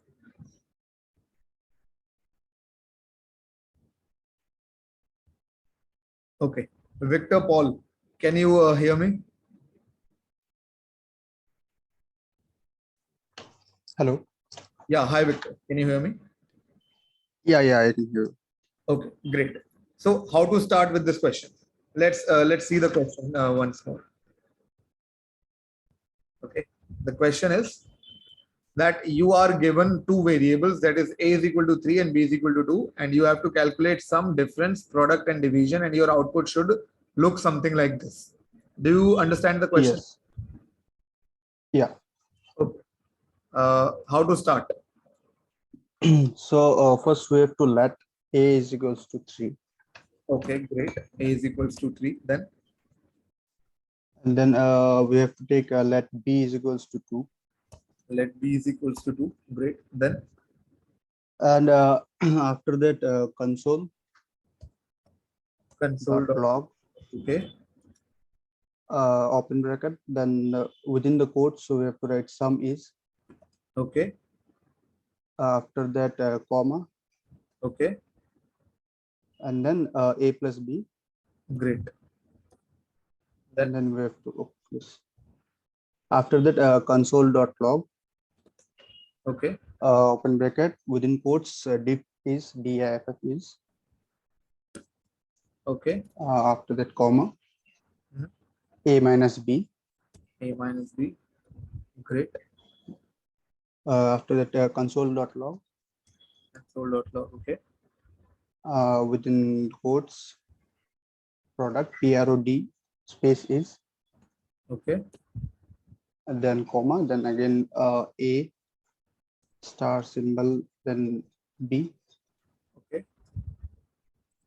and after that again console dot log Okay. within quotes division div is, Okay. comma a slash b, A divided by b. a divided by b. Right. Okay. Yeah. Okay. Can I instead of this, can I write something like this? No, actually it will make it a string, so it won't give the value. Okay, great. So do you understand this clearly, right? You understand this? Yeah. Okay, great. Thank you, Victor. Thank you very much. Okay. So now let's see the output. Is it according to the desired output or not? That is problem 14.0, right? Correct. I'm getting the same output, right, guys? So do you guys understand this? Do you guys understand the you can say conventional, or you can say your common logical operators, right? You understand this now? Great. Let me give you a basically a real life example for it. Okay, let me give you a real life example for it. Okay, just give me 1 second.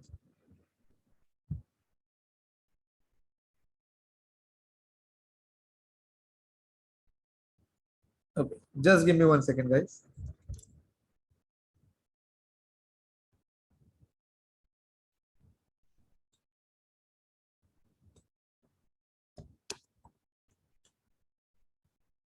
I am logging into my basically Amazon. Just give me 1 second.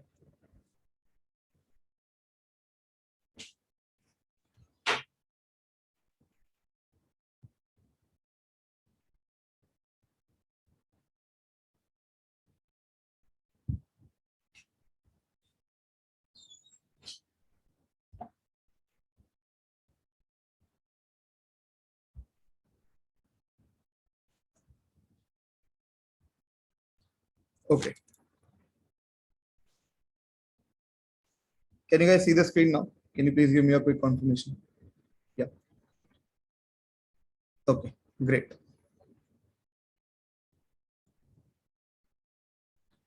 So let's see a real life example for this. For example, I search for iPad. Okay. And what I'm doing, I'm opening this up. Okay. And I'm adding it to my cart. Okay. I'm adding it to my cart. Okay. Now let's go to my cart and see what are all the things over there. Right. For example, for the sake of this thing, I have already added 2-3 things inside this. Okay. Now, can you see that inside my cart, I have an iPad, a Fire TV stick, and an AC, for example. Right. You guys can see the screen, correct? Okay, great. So inside my cart, I have already added these 3 things. And can you see that I am getting a subtotal of 1,28,389, right? How I am getting this? Basically, these 3 things are getting added, right? These 3 things are getting added. I'm getting the sum.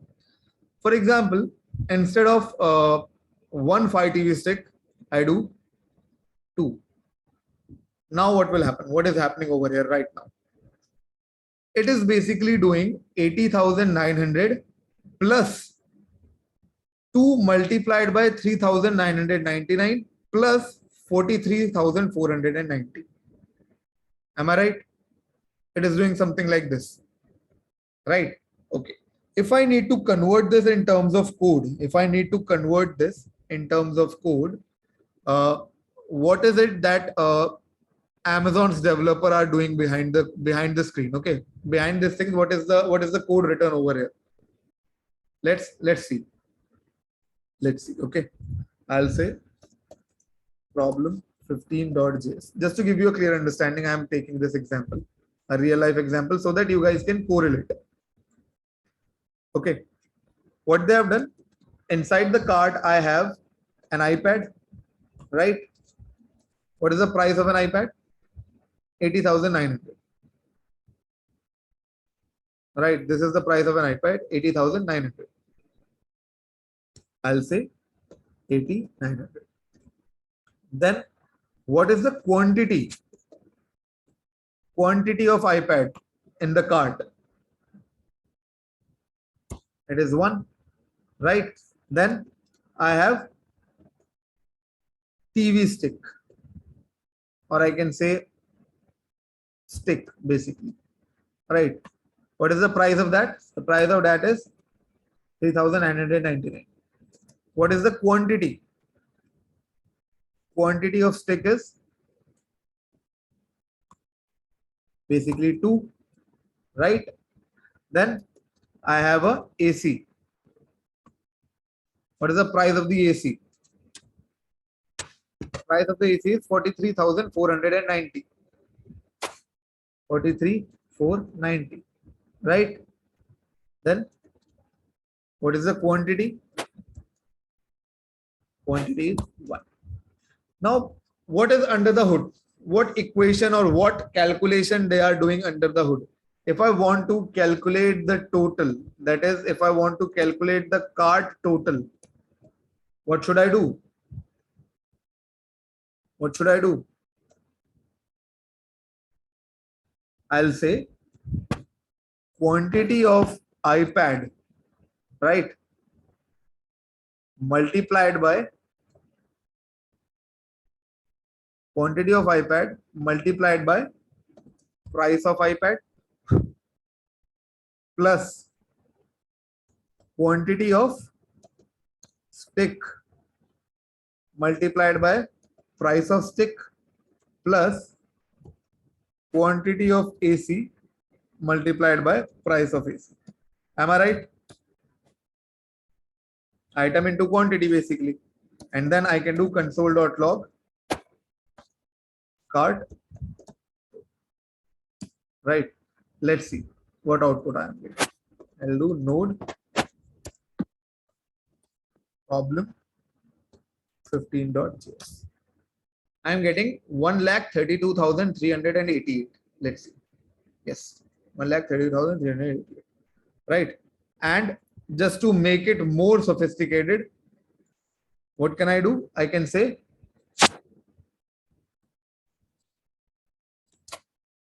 your cart total is. Now, can you please tell me why I am getting this error? What is that one thing? Exactly. Right. This will give me the output. The cart total is this much. Do you guys understand this now? What is happening behind the hood? Also, someone asked me that is there is any BODMAS rule over here.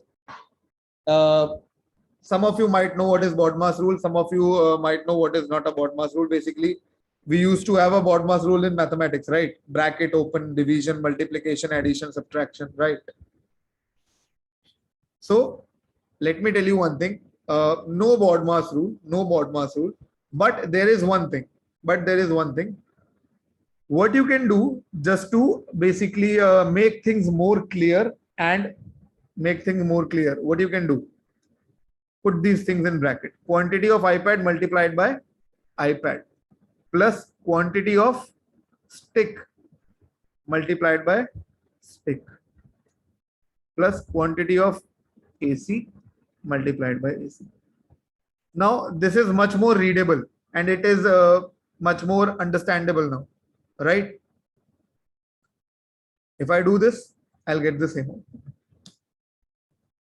Do you guys understand this? What is happening behind the hood and what is the application of your mathematical operators, right? Great.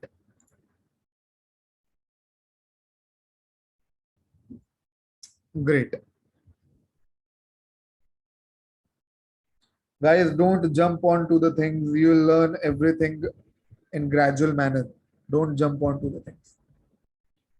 Okay.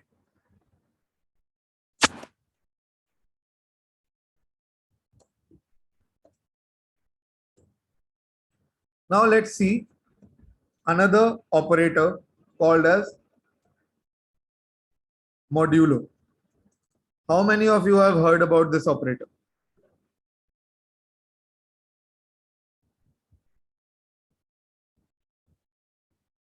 Okay. Some of you have heard it, some of you have not heard it. How many of you have seen this symbol?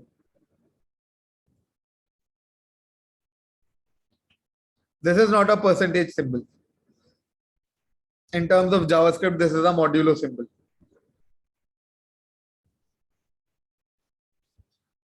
Okay. Let's go back to our whiteboard. This is basically a division symbol, right? I am talking about modulo right now. I'm talking about this modulo.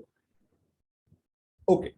Now tell me, you guys must have done or learned basically division in your schools, right?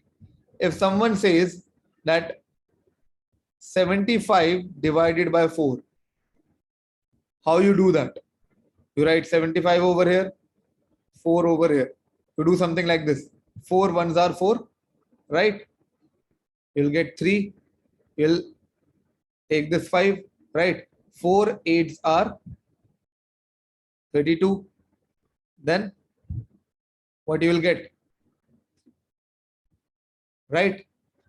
So can you please tell me what is this? What is this called? This is called as quotient, right?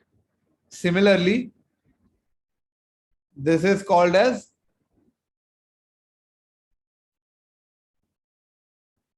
remainder, right? So basically your modulo gives you the remainder. The modulo gives you the remainder. Now let's see. If I do something like this, 75, okay, just give me 1 second. I'm doing console.log 75 divided by 4. What will be the output? No, I am using divide, not remainder.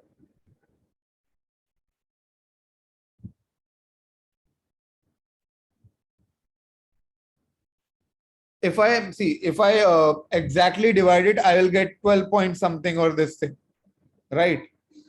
Right. But basically, if I don't consider this, if I go about simple logic, just to understand the modulo operator, 75 by 4 gives you this. Okay, forget about this. You guys will get confused. Forget about this thing. I am simply saying console.log 75 modulo 4. Now what will I get? 3, exactly. Just remember, modulo gives you, what does modulo give you? Remainder, exactly. Modulo gives you the remainder. Now let's see this in action.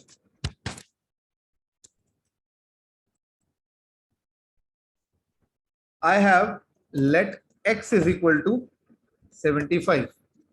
Okay. I have let y is equal to 4. Okay. Now if I do console.log x modulo y, let's see what will I get.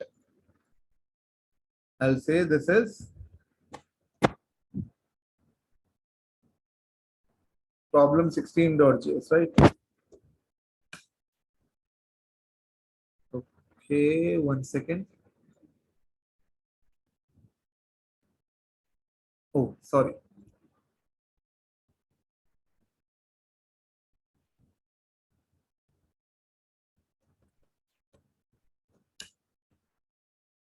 I have to rename it. The name was wrong. Sorry, my mistake. Okay, 1 second.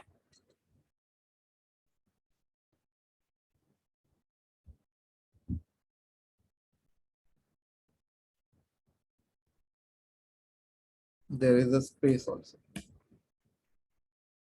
Yeah.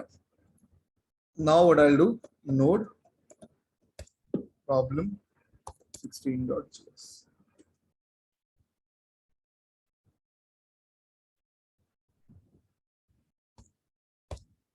Okay.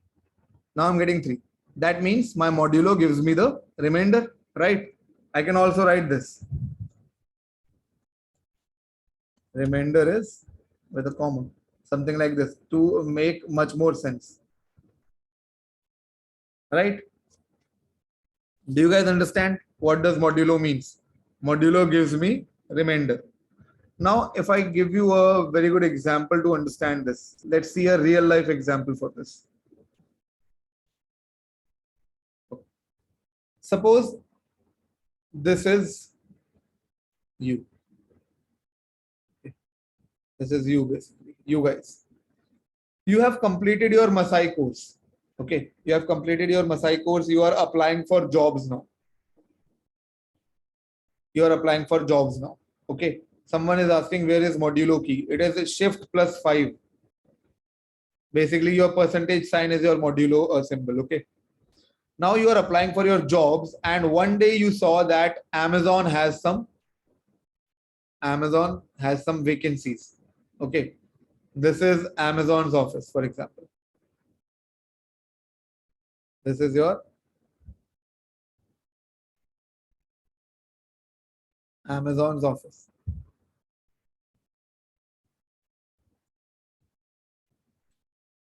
Okay, and you have applied for Amazon's job interview. And other than you, 100 people also applied. That means there are total 100 applicants.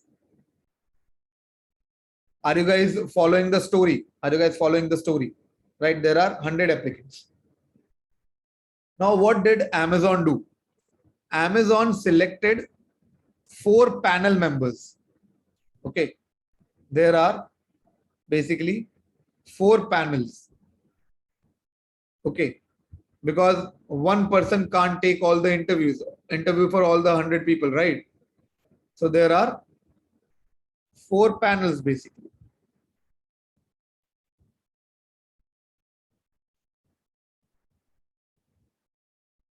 This is panel 1. This is panel 2. This is panel 3, and this is panel number 4. Okay. Now there is a person at the gate who is basically sending the applicants in. Do you guys understand? Do you guys understand? This is a big hall, and we have 4 panels, and at the hall entrance there is a person, basically Amazon's employee only, who is sending each one in one by one. Okay, so he sent first applicant to panel number 1, second to over here, third to over here, fourth to over here, fifth applicant here, sixth here, seventh here, eighth here, ninth here, 10th here, 11th here, and 12th here, and so on. Right? Something like this. Do you guys understand? Till this point, he's sending each applicant one by one inside. Now, your application number is 92 basically. Okay, your application number is 92. Now, what will happen? How to find which panel will you go? At which panel will you go? Now, see, there are 4 panels. What will happen if I do 1 modulo 4? 5 modulo 4, 9 modulo 4. If I do divide 1 by 4, basically, this is 4 zeros are 0 minus 1. I will get 1 as remainder. Am I right?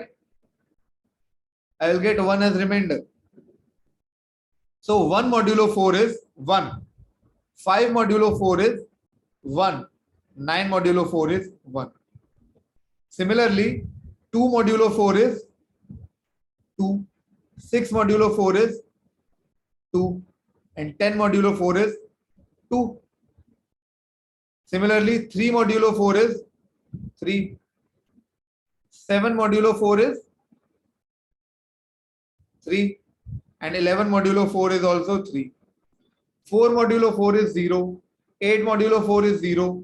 12 modulo 4 is 0. Right? That means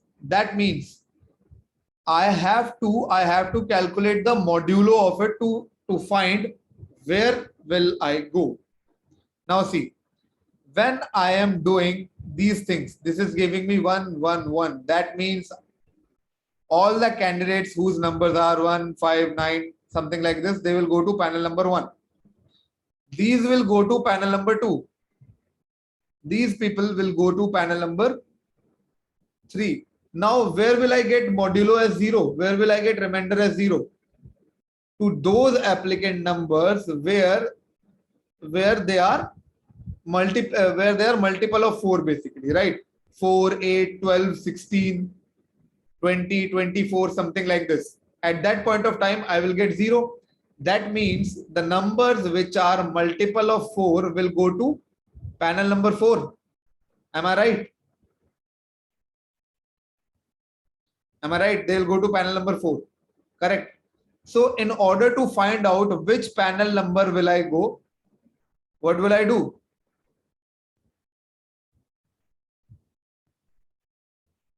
This. Right. So 4 2s are 8. I am getting 1 over here. Then I'll take 2 over here. 4 3s are 12. I am getting 0. Right. That means my 92 is a multiple of 4. 92 is a multiple of 4. Am I right?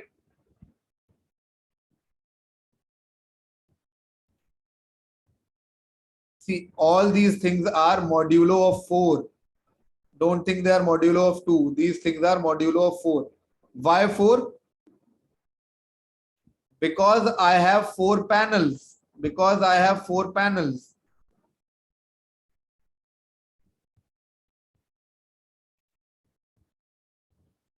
Now I am getting 0. That means 92 is a multiple of 4. So at which panel this guy will send me? This guy will send me to panel number. Do you guys understand this?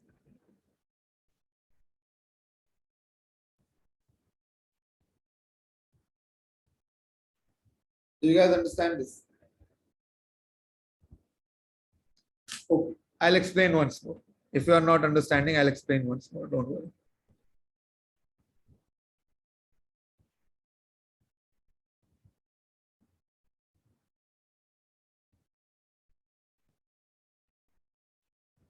It is not at all confusing.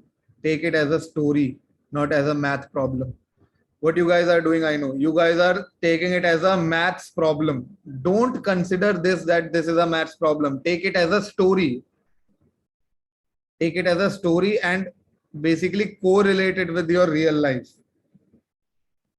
Okay, forget about the Amazon and all. Take example of your college. In your class, there are 100 people. There are basically 100 students in your class. And there is a viva. There is a viva. Okay. 4 teachers are taking the viva. This is teacher number 1, teacher number 2, teacher number 3, teacher number 4. And at the gate, there is a person standing who is sending you to the respective teacher. Who is sending you to the respective teacher. Okay. He is saying that the person with roll number 1 will go to teacher number 1. Person with roll number 2 will go to teacher number 2. Person with roll number 3 will go to teacher number 3. Person with roll number 4 go to teacher number 4. And so on. 5 here, 6 here, 7 here, 8 here. 9, 10, 11, 12.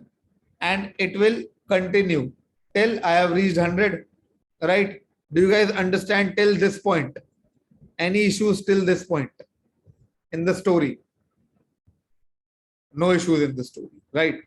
Now, your roll number is 75, for example.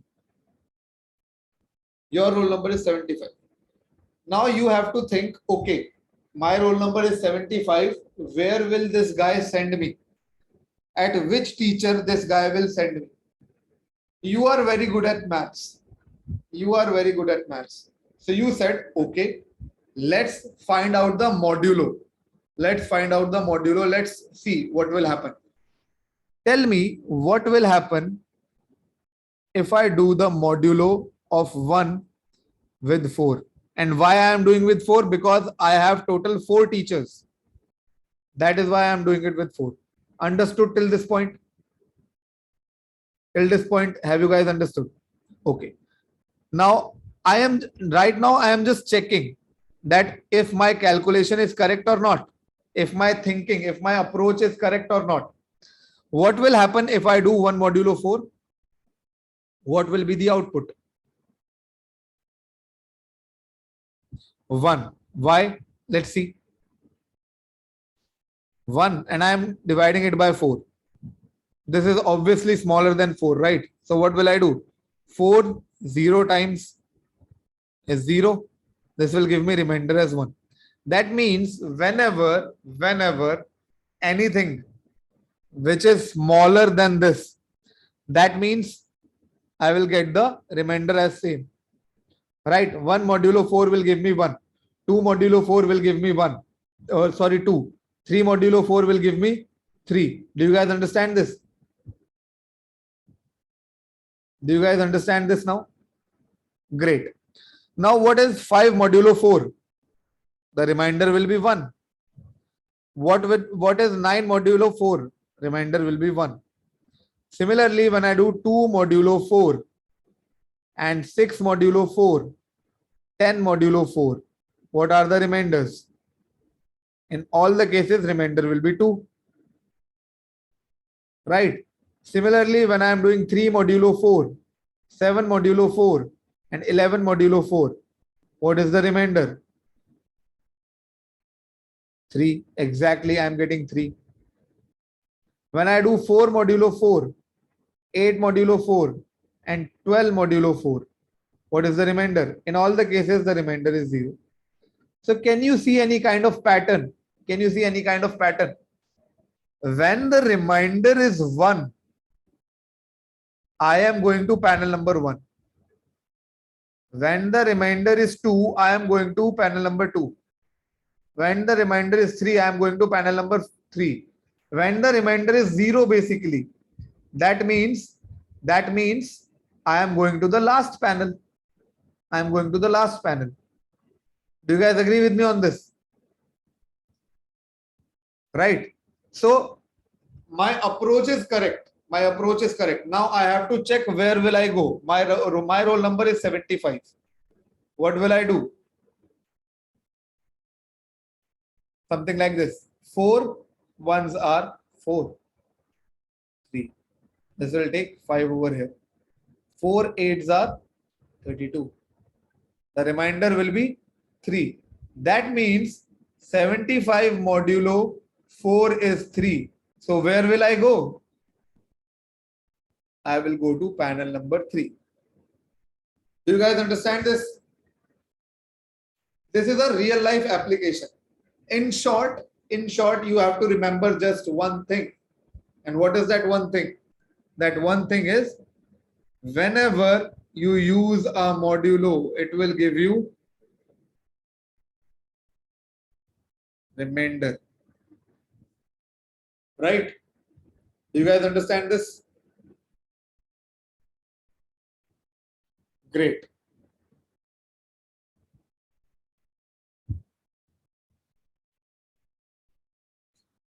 Great. Now let's see another thing. Now there is one more operator. And that operator is basically your exponentiation operator. And the symbol for this is double multiplication sign. This is the symbol. Do you guys understand exponentiation operator and the symbol? Okay. Now, what does it do? What does it do? Tell me, if I have to calculate, what is the answer for this? 2 raised to the power 2.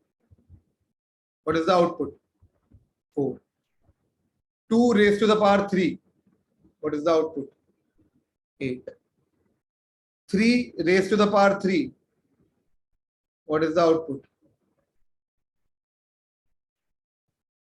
27. Right. So if I have to calculate raised to the power in terms of coding, what will I do? I can say 2 double star 2. This means 4. 2 double star 3. This means 8. 3 double star 3. It means 27. That means this double star means power. Not square, power. Not cube, not square, not cube, not anything. Okay. There is a variable let a is equal to 20. Let b is equal to 7. And if I do a star star b, what does this exactly means? This means 20 and its power is 7. Do you guys agree? Do you guys agree with me on this? What does this exactly means? 20 will get multiplied 7 times.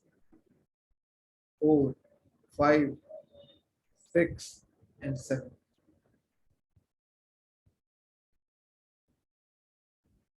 Right? Do you guys agree with me on this now?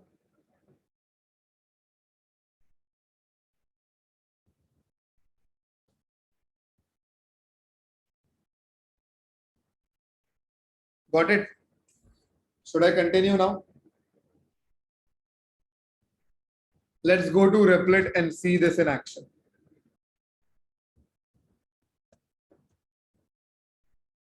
Problem 17.js. Okay. We are talking about exponentiation operator. I'll say let a is equal to 3 and I'll say let b is equal to 10. And if I do console.log a star star b, what does this mean exactly? What does this mean exactly? This means 3 raised to the power 10. Am I right? Am I right? This means 3 raised to the power 10. So what will be the output in this case?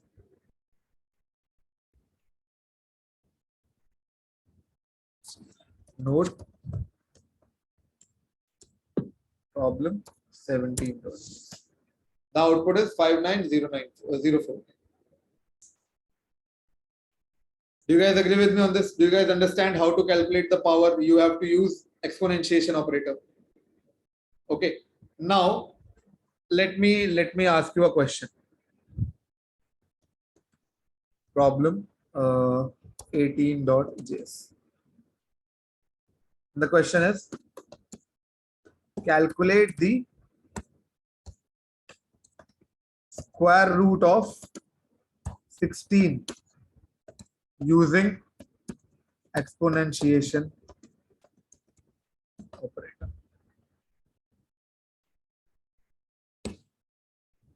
Now you have to calculate the square root of 16.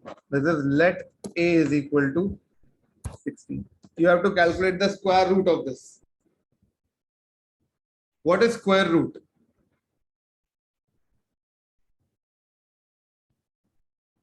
Square root of 16 means this. Am I right? You know that 16 square root is 4. right guys? But in the question, it is saying you have to calculate it using the exponentiation operator. But exponentiation operator means power, right? It means power. Basically, you have to raise it to some power. But how can I calculate square root by raising it to some power? What is the meaning of square root? Square root basically means power is 1 by 2. Am I right? Am I right? So can I do something like this? A exponentiation operator 0.5. That means 16 star star 0.5, which means 16 raised to the power 0.5, which means 16 raised to the power 1 by 2, right? And which means under root 16. Am I right, guys? Can I do something like this?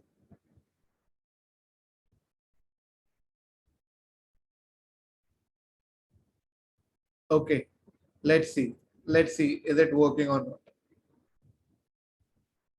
I'll say console.log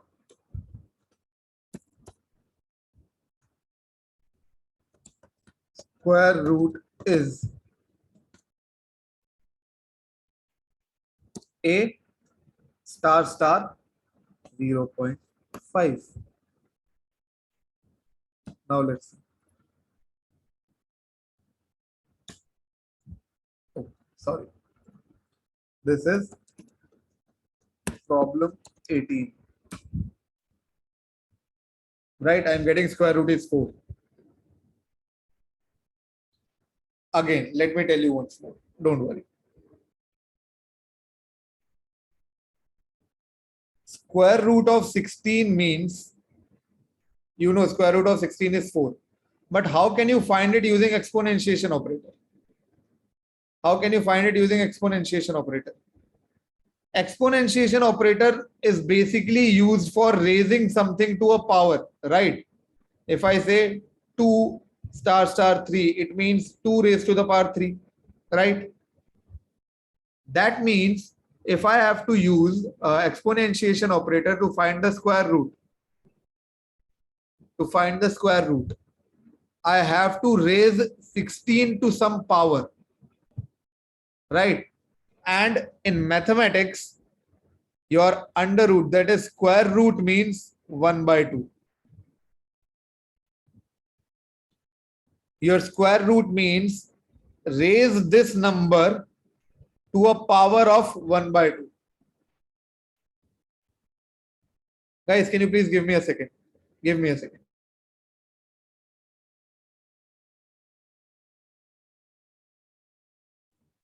Yeah, okay. So square root means you have to raise that number to a power of 1 by 2. Okay. So that means my under root 16 can also be written as 16 raised to the power 1 by 2. Right? I can also write it something like this. And 1 by 2 basically means 0.5. Right? And in terms of code, how can I write it? 16 star star 0.5. That is what I have done over here. A star star 0.5. And it will give me the square root of 16. Now, if I have to calculate square root of 81, the thing is same.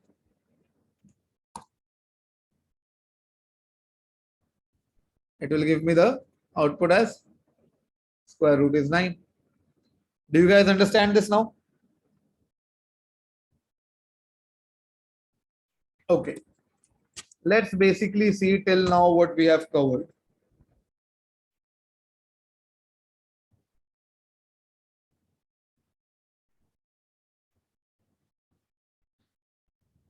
What we have covered till now.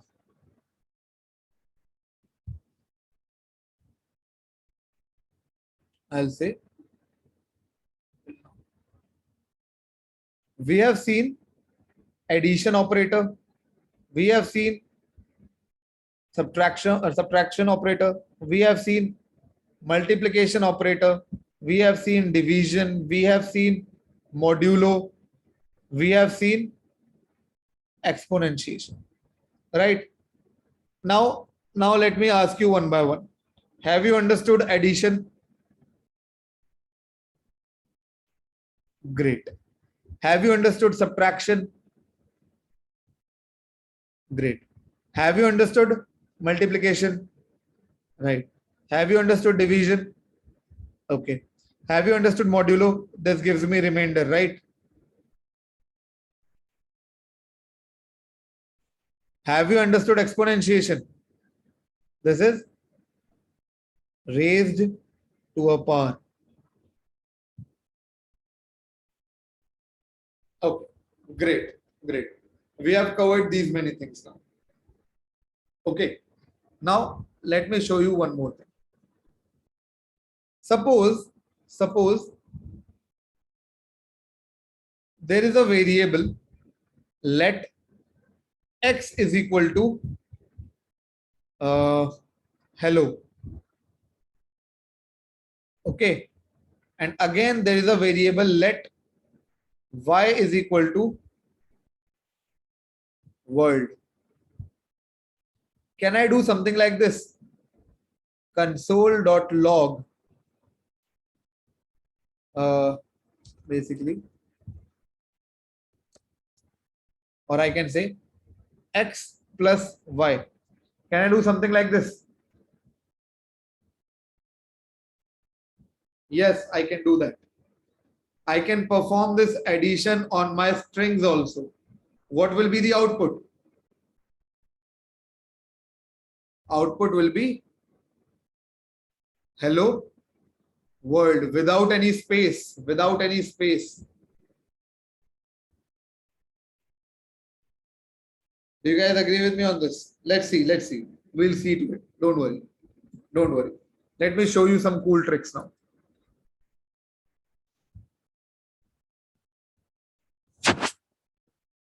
Problem 19.js.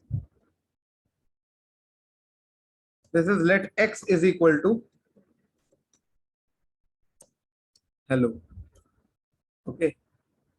Let y is equal to world, right? And if I do console.log x plus y, what will I get? Sorry. This is, I'll get hello world, right guys? Okay. What if I say let a is equal to 2, let b is equal to 3. First of all, tell me, is this 2 and 3 number or string? String. Okay. Now what if I do console.log a plus b? What will I get?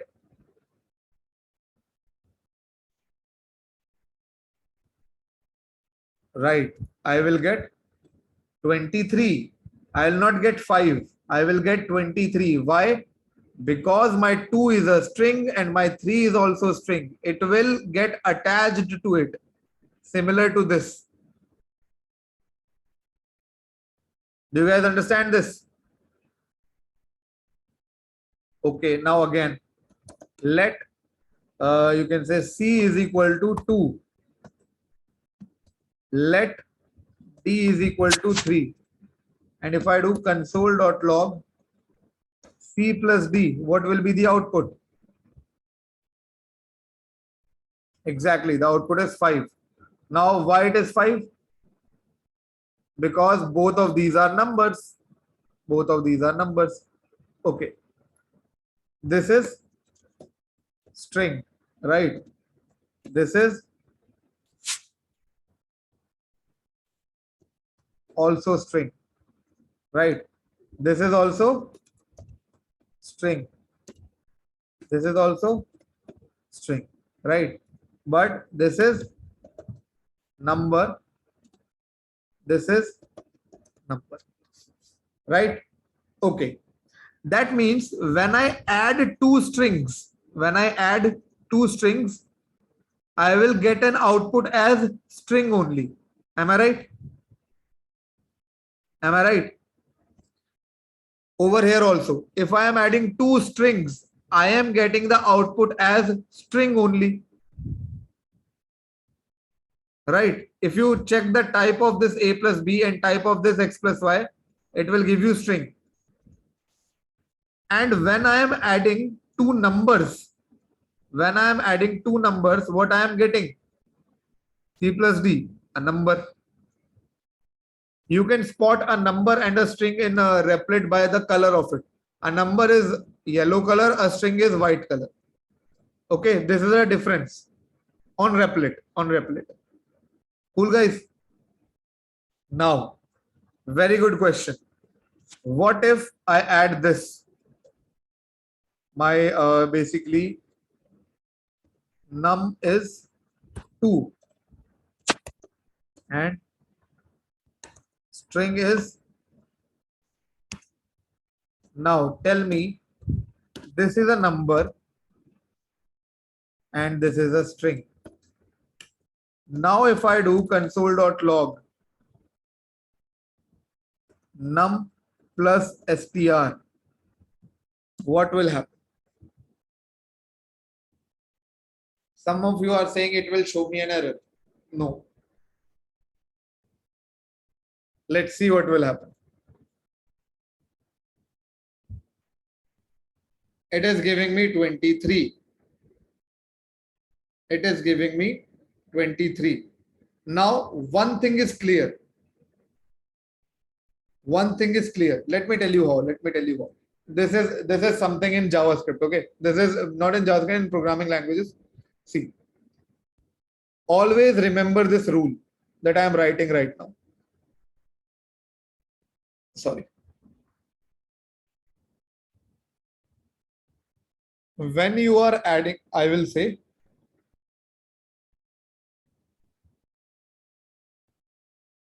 when I am adding a number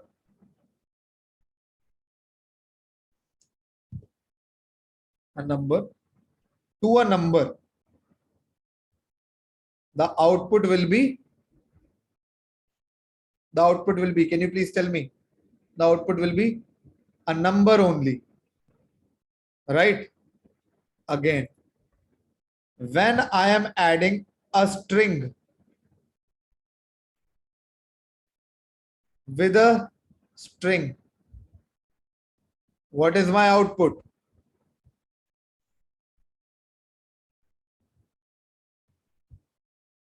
String, right? Again, when I am adding a string and a number, what will be the output? We have just saw the output will be string. What will happen? This string will convert this number also in string and add it. Okay. Always remember these three things. Number plus number will give you a number. String plus string will give you a string. And string plus number will give you a string. Okay. Now, when I add a number to a number, it will give me a number. What this process is called? Addition, basically. Right? This is addition. But what are these processes called? When you are adding two string and it is giving you a string, and when you are adding a number and a string and it is giving you a string, it is called concatenation.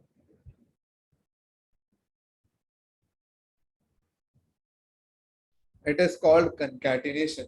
So from now onwards, if someone asks what is concatenation, you can say when I add two strings and it will give me a new string, and when I add a number and a string and it will give me a new string, it is called concatenation. For remembering these things, what you can say, concatenation basically means, in simple English, you can say joining. Right? I have joined this world with this hello by doing this.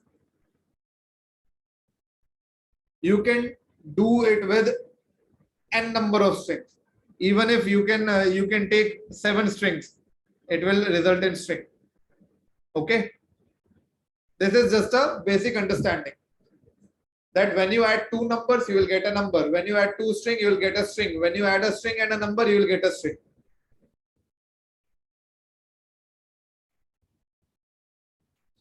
Do you guys agree with me on this? Do you guys understand this?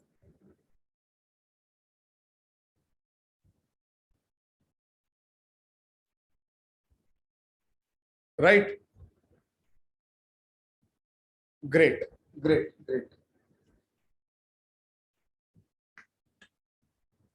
Now, there is one more thing left. That is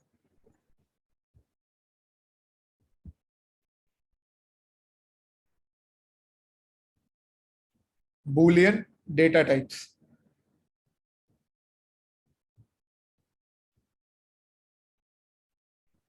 What is Boolean? Okay, if someone asks you, are you married? Either you can say true or sorry, either you can say yes or you can say no. Nothing else, right? Is there anything else you can say? Right? So either you can say yes or you can say no. In JavaScript, yes means true and no means false. That's it. This is your Boolean. Okay. Now let's see it in action. Problem 20.js.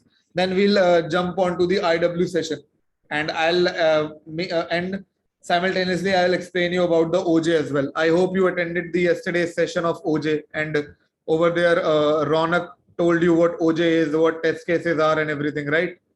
So you have a pretty much understanding of OJ.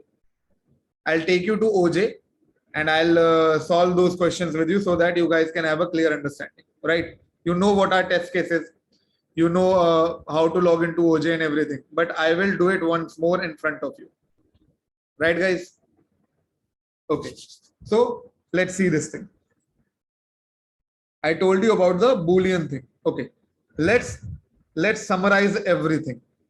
Let's summarize everything. When I say let name is equal to Pulkit, this is a string,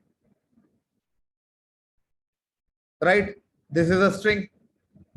Okay. When I say let age is equal to, this is a number.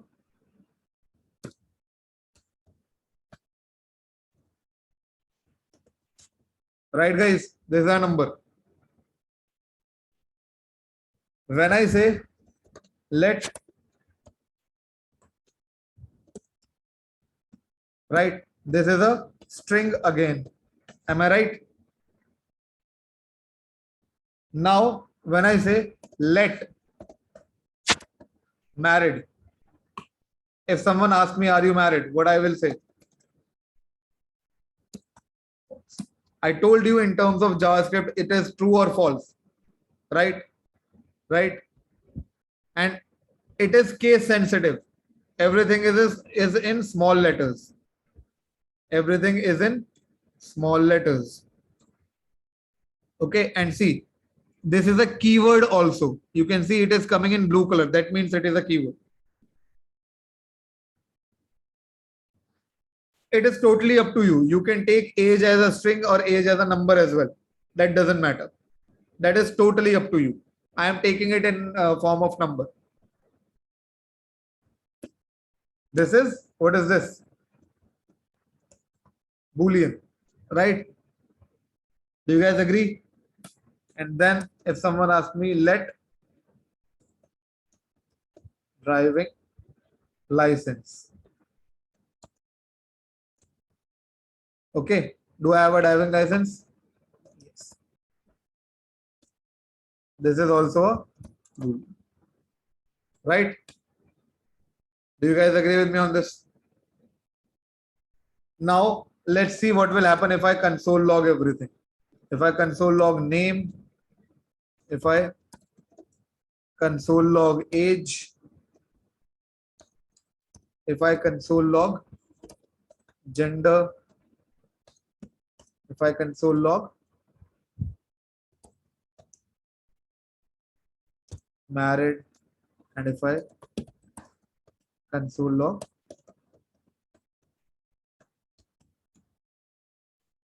okay, let's see what will happen now.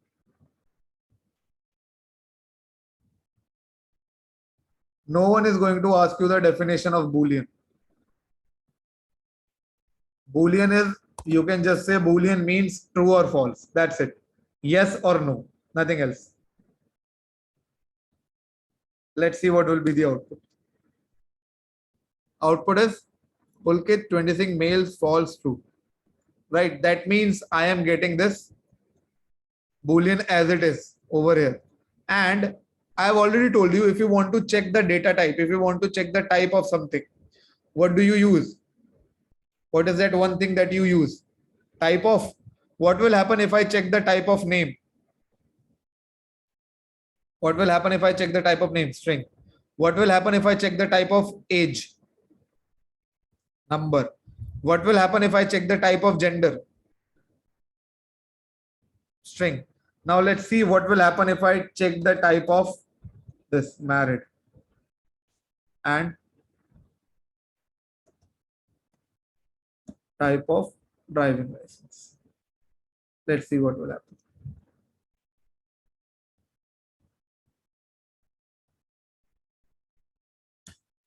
Can you see Boolean, Boolean, right? Then that means this is clearly showing me that true and false, or yes or no, I can say in terms of coding, it is true and false in JavaScript. I can say that these are Boolean data types. Do you guys understand this now? Do you guys understand this?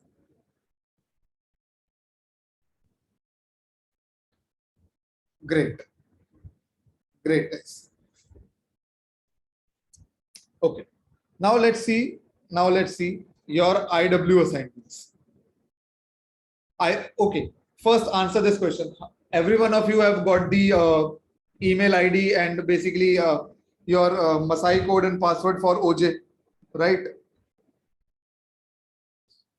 And if some of you have not got it, you can contact to your ECs, right? Connect with your EC. Okay. Let's go to the IW session. How to do today's assignment. There will be 2 assignments. You have to do both of them, but the first assignment I am going to show you how to do it. I will show you how to do it on OJ. Okay. Let's go to course. I'll log in.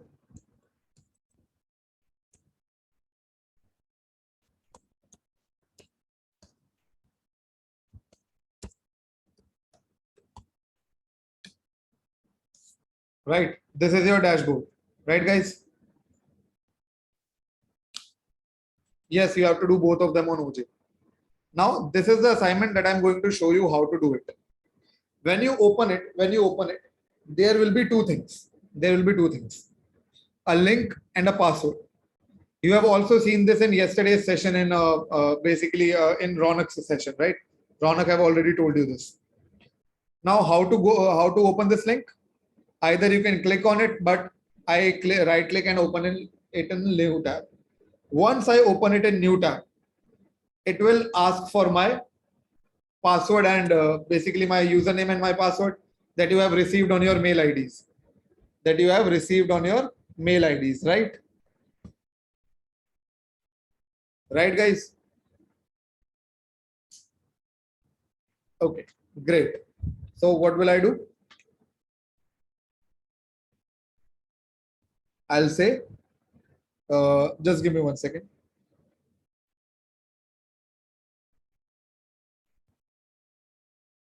Okay.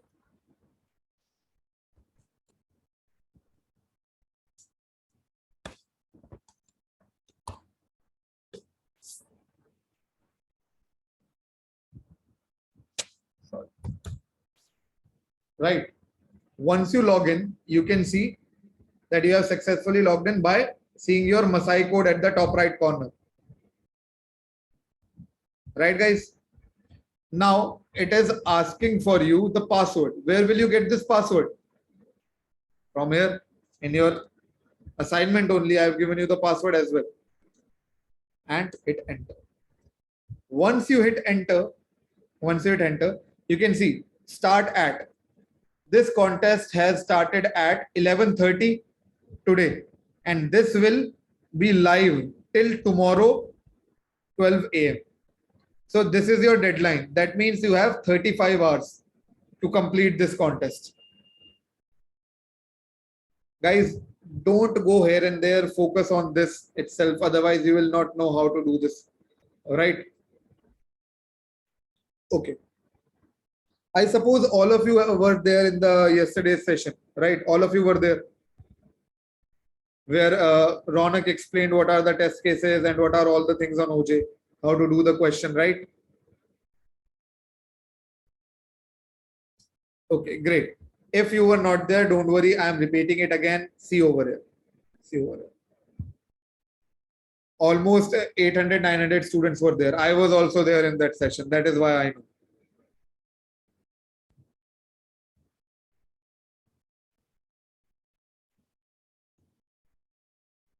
Now, can you see everything? Right? Guys, please don't go here and there. Focus over here only. Otherwise, you will not understand what I'm saying. Okay, great. Now, this shows you when the contest has started. This shows you when the contest will end. Okay, and this is the creator, basically who created your assignment or anything. Now, basically you have to go to your problems to see all the problems. And I can see a lot many of you have already solved it. So basically this hashtag means it will show you the problem number. This title means it will show you the title of the problem. This total means how many of you have already attempted it. How many of you have already attempted it? This accuracy rate shows me shows that out of the out of the attempts, this is the percentage of success. That means 73% of 175% has been successfully submitted. Right? Should I continue? Should I continue? Great. To solve the question, what I have to do? I will open it up. I will open it up. Now, first of all, tell me what is the meaning of OJ? What is the full form of OJ? Ronak have told you this yesterday. Exactly, online judge. Now, what does online judge do? See, daily you will be getting a contest, right? And there are almost 1200 of you. There are almost 1200 or 1300 of you. And we cannot check each and every code submitted by you, right? One person is going to submit 10 to 11 codes. So imagine how many code files will be there. We will not be able to check that within the given time. Right? Right, guys? So OJ is basically a platform which checks your code against the problem. For example, there is a problem. Okay, let's go to open mode.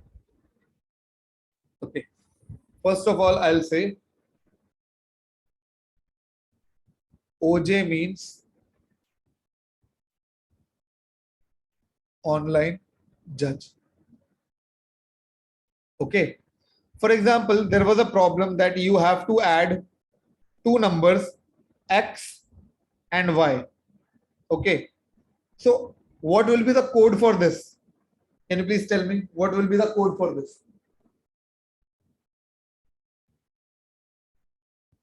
How to add X and Y? Guys, how to add X and Y? Exactly. Console log X and X plus Y. I can simply say console dot log X plus Y. This is the code, right? Right. This is the code. Now, how will a teacher check this? How will a teacher check this? The teacher will randomly take some numbers. Randomly take some numbers like X is 5, Y is 5, X is 2, Y is 3. Okay. X is 4, Y is 4, X is 1 and Y is 2. Right. Teacher will do this and say answer is 10, answer is 5, this is 8, this is 3.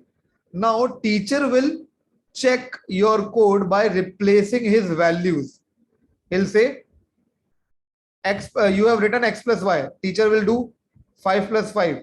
It should be 10. Is it giving me 10? Yes, 1 mark. Now 2 plus 3. It should be 5. Is it giving me 5? Yes, 1 mark. So if all these things are correct, if your code is running for every random number that your teacher is taking, your teacher will give you 1 mark for it. And at the end, you will have the total that is 4 marks. Am I right? Your teacher will do something like this. Your teacher will do something like this. Similarly, online judge is going to do something like this. And these random cases are called your test cases. These random cases are called your test cases. Okay. If your code is working correctly for every test case on OJ, your code will get submitted. Your code will get submitted. Do you guys agree with me on this? Okay. Now one more thing. One more thing. What are the steps that you follow to do a question? What are the steps that you follow to do a question? You don't have to worry about taking input. You don't have to worry about anything. Everything, the checking your code and taking the input and everything will be taken care by OJ. OJ is saying you don't have to worry about anything, taking input, checking it and everything. You just have to write your code. Okay. First of all, what is the first step that you take while solving a question? Read it basically. Right. Then what is the step 2 you do? Understand the question.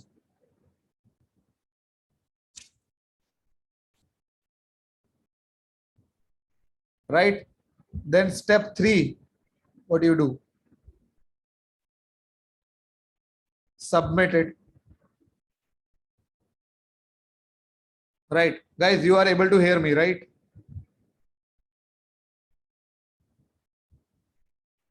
Okay, great. For those who are not able to hear me, please check your earphones or your internet connection.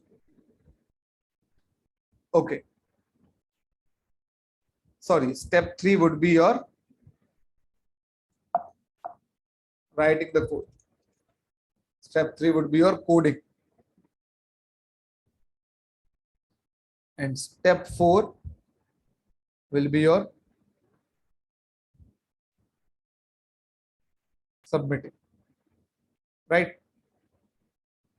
Now, see, this you have to do, this you have to do, and this you have to do. This will be done by OJ. And also whatever the input is there, input is also will be taken care by OJ only. Right, guys? Do you guys understand this? Okay, great. So now let's go to our OJ itself. I'll just give me 1 second. I will remove this.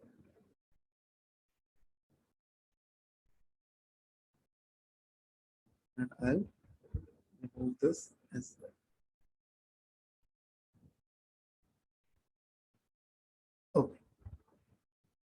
Great. Now let's go to our project. What was the first step? What was the first step? Read. Okay. You need to print Masai School on a line and print a transformation in education on a new line. That means you have to print Masai School and a transformation in education, both these things in two separate lines. Right? Right, guys? Okay. So the input, what is it? What is the input given? No input. That means there is no input given. Okay. Output. What is the output? It is saying print Masai School on a line and print transformation on education, transformation in education on a new line. I'll tell you what is the question saying. You need to print Masai School on a line. What is so different? What is so difficult over here to understand the question? Tell me. It is saying you have to print this Masai School on a line and print this a transformation in education on a new line. That's it. Input is saying that there is no input. That means no input have to be taken. Output is you have to print Masai School like this and a transformation in journey like this. So sample input. Sample input means this is giving you a sample that how the teacher is going to take the input, what input the teacher is going to take. That is what input the OJ is going to take. And according to that input, what should be your output should look like this. This is just giving you a example that if your input is this, your output should be like this. In this particular question, there is no input. In this particular question, there is no input, right?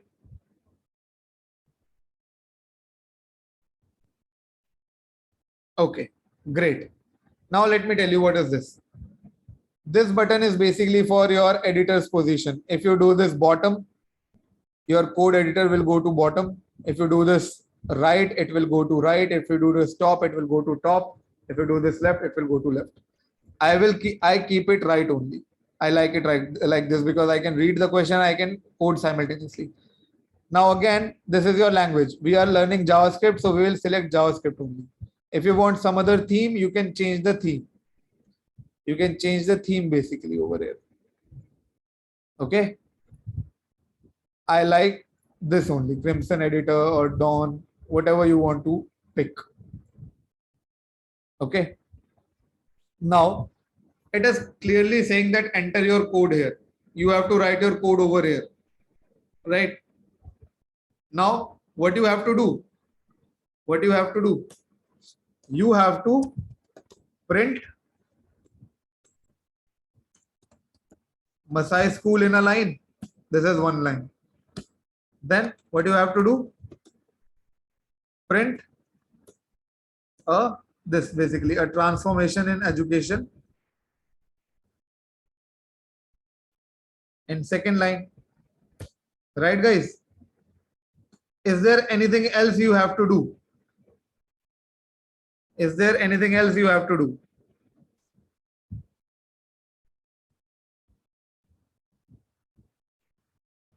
No, you don't have to do anything else. Now that means, can I submit my code? How can I check? I'll tell you. When I submit my code, it says accepted. I will go over here. And there is only one test case. There is only one test case. This is the test case, only one. And it says your test case is accepted. The expected output was this. The teacher was expecting your output should look like this. Right? And your output is looking like this. Is it exactly the same as expectation? Right? So if it is exactly the same as expectations, so that means it will get accepted. And you are getting your score 100. Now, someone is saying, can I edit my code? Yes. Yes, you can edit your code multiple times. You can solve a question infinite amount of times. Got it? Understood till this point? Great. Now let's go to sorry. Let's go to our second question basically. See, when you complete one question, I'll tell you how can you run the code. Guys, please don't panic. Why are you panicking in the chat? You are wasting your time and my time also by writing in the chat continuously. If I am not asking you anything, please don't write in the chat. Focus on the lecture. Otherwise, you will not understand anything. Everything will be told to you at right time. Okay, guys. Meaning of no input is that there is no input. You don't have to take any kind of input. You just have to write. You just have to write what is the question asking. I am about to finish. You can have your lunch at 1:30. I told you in the beginning itself that today's session will be a longer session, right? Your next class is at 2:30. You'll have 1 hour then. Okay. The second question is, okay, right now I am at my second question. Forget about this. Don't even think about what is this function and all. Forget about this thing, function. Okay. Number one thing, forget about function. What did I just say? Forget about function. No one is going to ask in the stand-up. No one is going to ask me, or no one is going to ask anyone that what is this function. You will learn function when the time is right. Right now, forget about function. Got it? Okay, great. Now, what is my first step? My first step is I will read the question. What is the question saying? You are given a number stored in a variable with the name number. Okay. Now the question is saying that there is a variable whose name is number. Do you guys understand till this point? There is a variable whose name is number. What you have to do, multiply the number stored in the variable number by 50 and print the result obtained. That means the question is saying that there is a number given to you. This is that number. Can you see that OJ has taken the input by itself? You don't have to take the input. I just told you. You don't have to worry about the input. You don't have to worry about the checking, right? You just have to worry about writing the code and understanding the question, right, guys? Okay. Number is given. What you have to do? You just have to multiply that number by 50. How can you multiply that number by 50? Can you please tell me? Can anybody please tell me how can I multiply that number by 50? Right. I'll say console.log. What do I have to multiply by 50? The number that is given in the question. It is already given in the question, right? Can you see over here? I have to multiply it by 50. That's it. That's it. Now let's see how to check my code. To check my code, I will click on this test again custom input. And then I will not submit. I will run my code. By running, can you see what it's saying? What it is saying? It is saying compilation successful and output is 100. Yes, my output is matching the sample output, right? My output is matching the sample output. Now you can check by taking 5 also. If I take 5 and I multiply 5 by 50, what should be my answer? 250. My answer should be 250. Let's see if my code is working for it or not. Run code. Yes, I am getting 250. That means I have checked my code is working fine. What will I do? I will again click on this and then I will submit it. And it got accepted. That means my code is fine. Okay.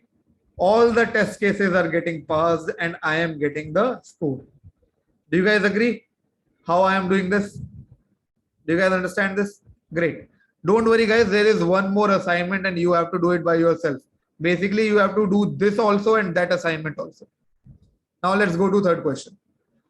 This question is saying you are given 6 numbers stored in variable with the following name: 1, 2, 3, 4, 5, 6.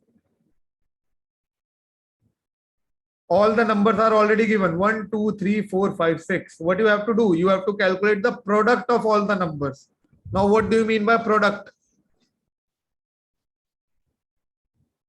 Multiply, right? I can simply say console.log 1 multiply by 2 multiply by 3 multiply by 4 multiply by 5 and multiply by 6, right?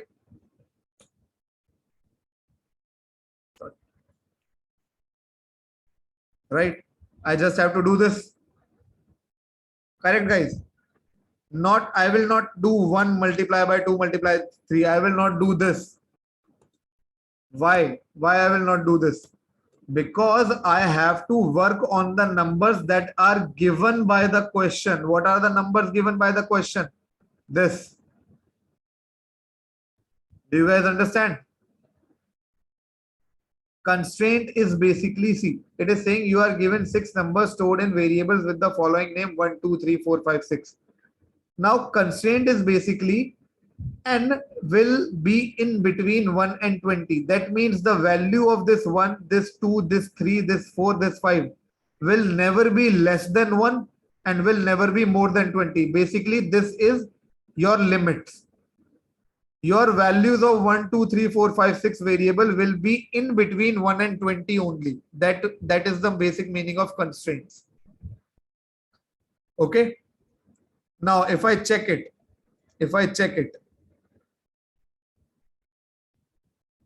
I should get 720. Yes, I am getting 720. That means my code is correct. I can submit it. I am getting accepted. Right? Now I will go to question number 4. This question number 4 is saying I have to calculate sum of 5. Instead of product, now I have to calculate sum. How can I do that? Simple. Instead of product, I will do this.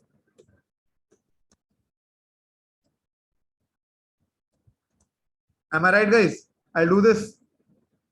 That's it. And if I check it, I should get 15. Let's see. Yes, I am getting 15. I'll submit it.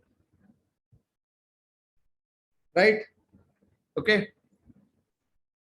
Let's go to this question. This question is saying, given a number n, find its cube. Number is already given to you. How can you find the cube of a number? Can you please tell me? We have seen an operator that is used for exponentiation, that is used for raised to the power, correct? How can I do that? I can simply say n, right? Because I have to find the cube of n. And then I can say star 3. That's it. Let's check. This should give me 8. Yes, I am getting 8, right? That means I can submit my code. It got accepted. Now, sixth question. Sixth question is saying that you are given 3 numbers, 1, 2, and 3. Yes, 1, 2, and 3 are given to me. You have to find the square of the 3 numbers and find the sum of their square values. Okay. Now what you have to do? First of all, you have to find the square of 1. Then you have to find the square of 2. Then you have to find the square of 3. Then you have to add them. Do you guys understand the question? Guys, I told you forget about input. Why are you not understanding this? Do I have to repeat it again and again? Forget about input. Do you understand the question? First of all, what you have to do? Console.log. Okay. First of all, what you have to do? You have to find the square of all the 3 numbers. How can I find the square of 1? Can I do something like this? 1 raised to the power 2. This will give me the square of 1. Am I right? Right, guys? Then I will add it with what? Square of 2. Right? Then I will add it with square of 3. Right, guys? Do you guys agree? Now let's see if it is getting accepted or not. Yes, it is getting accepted. Right? Now let's see the last question. The last question is find x.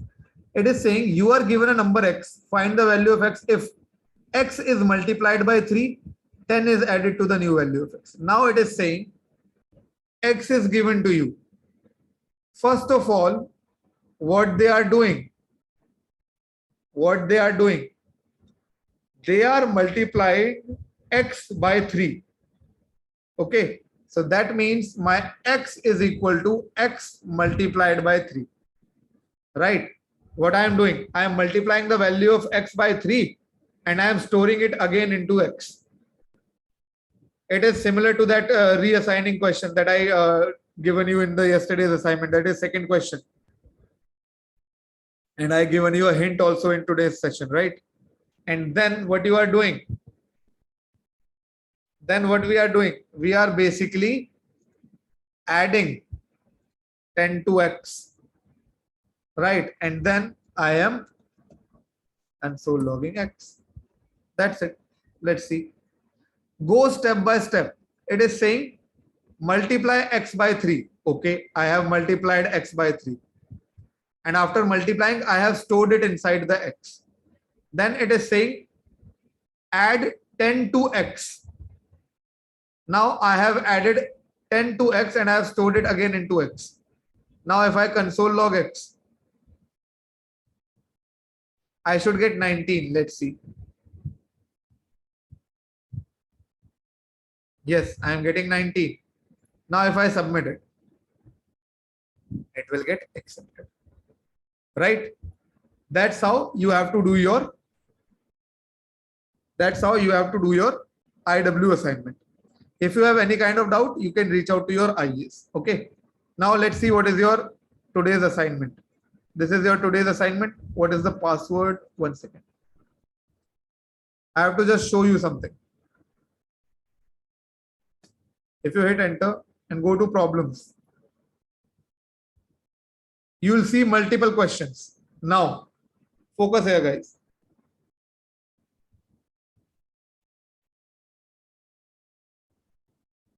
The questions that are with this optional, optional, optional.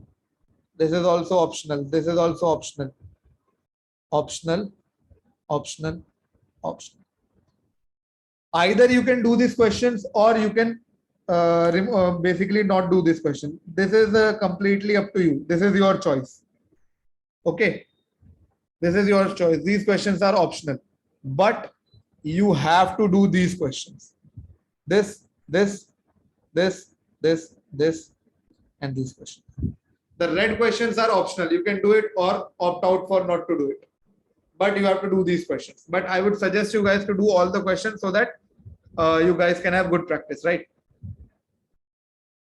Okay. So this is all about today's session and assignments and all, right?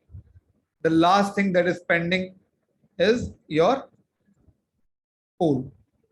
Okay.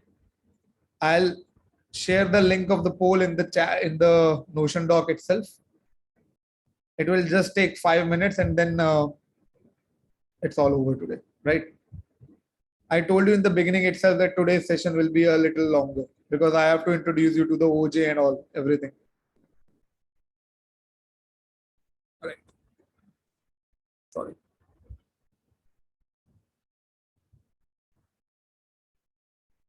Final. Okay, guys. You can open up the poll and start polling.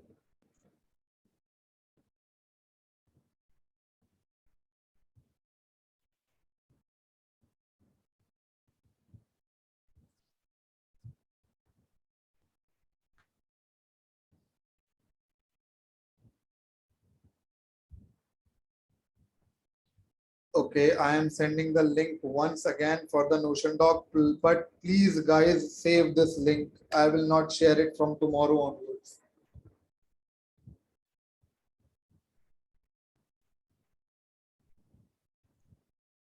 Okay, I can see 91 are there. Okay.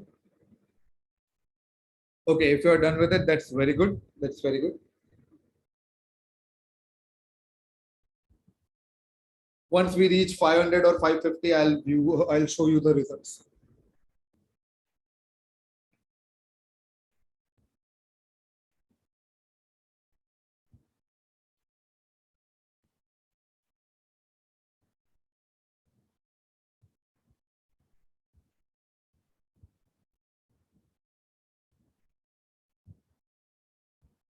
Okay, great. Let's see the results. Great. So, okay, for 12% of you, it was a little challenging, but it was just addition and subtraction, nothing else. Once you are practicing it on OJ, you will understand everything. Don't worry.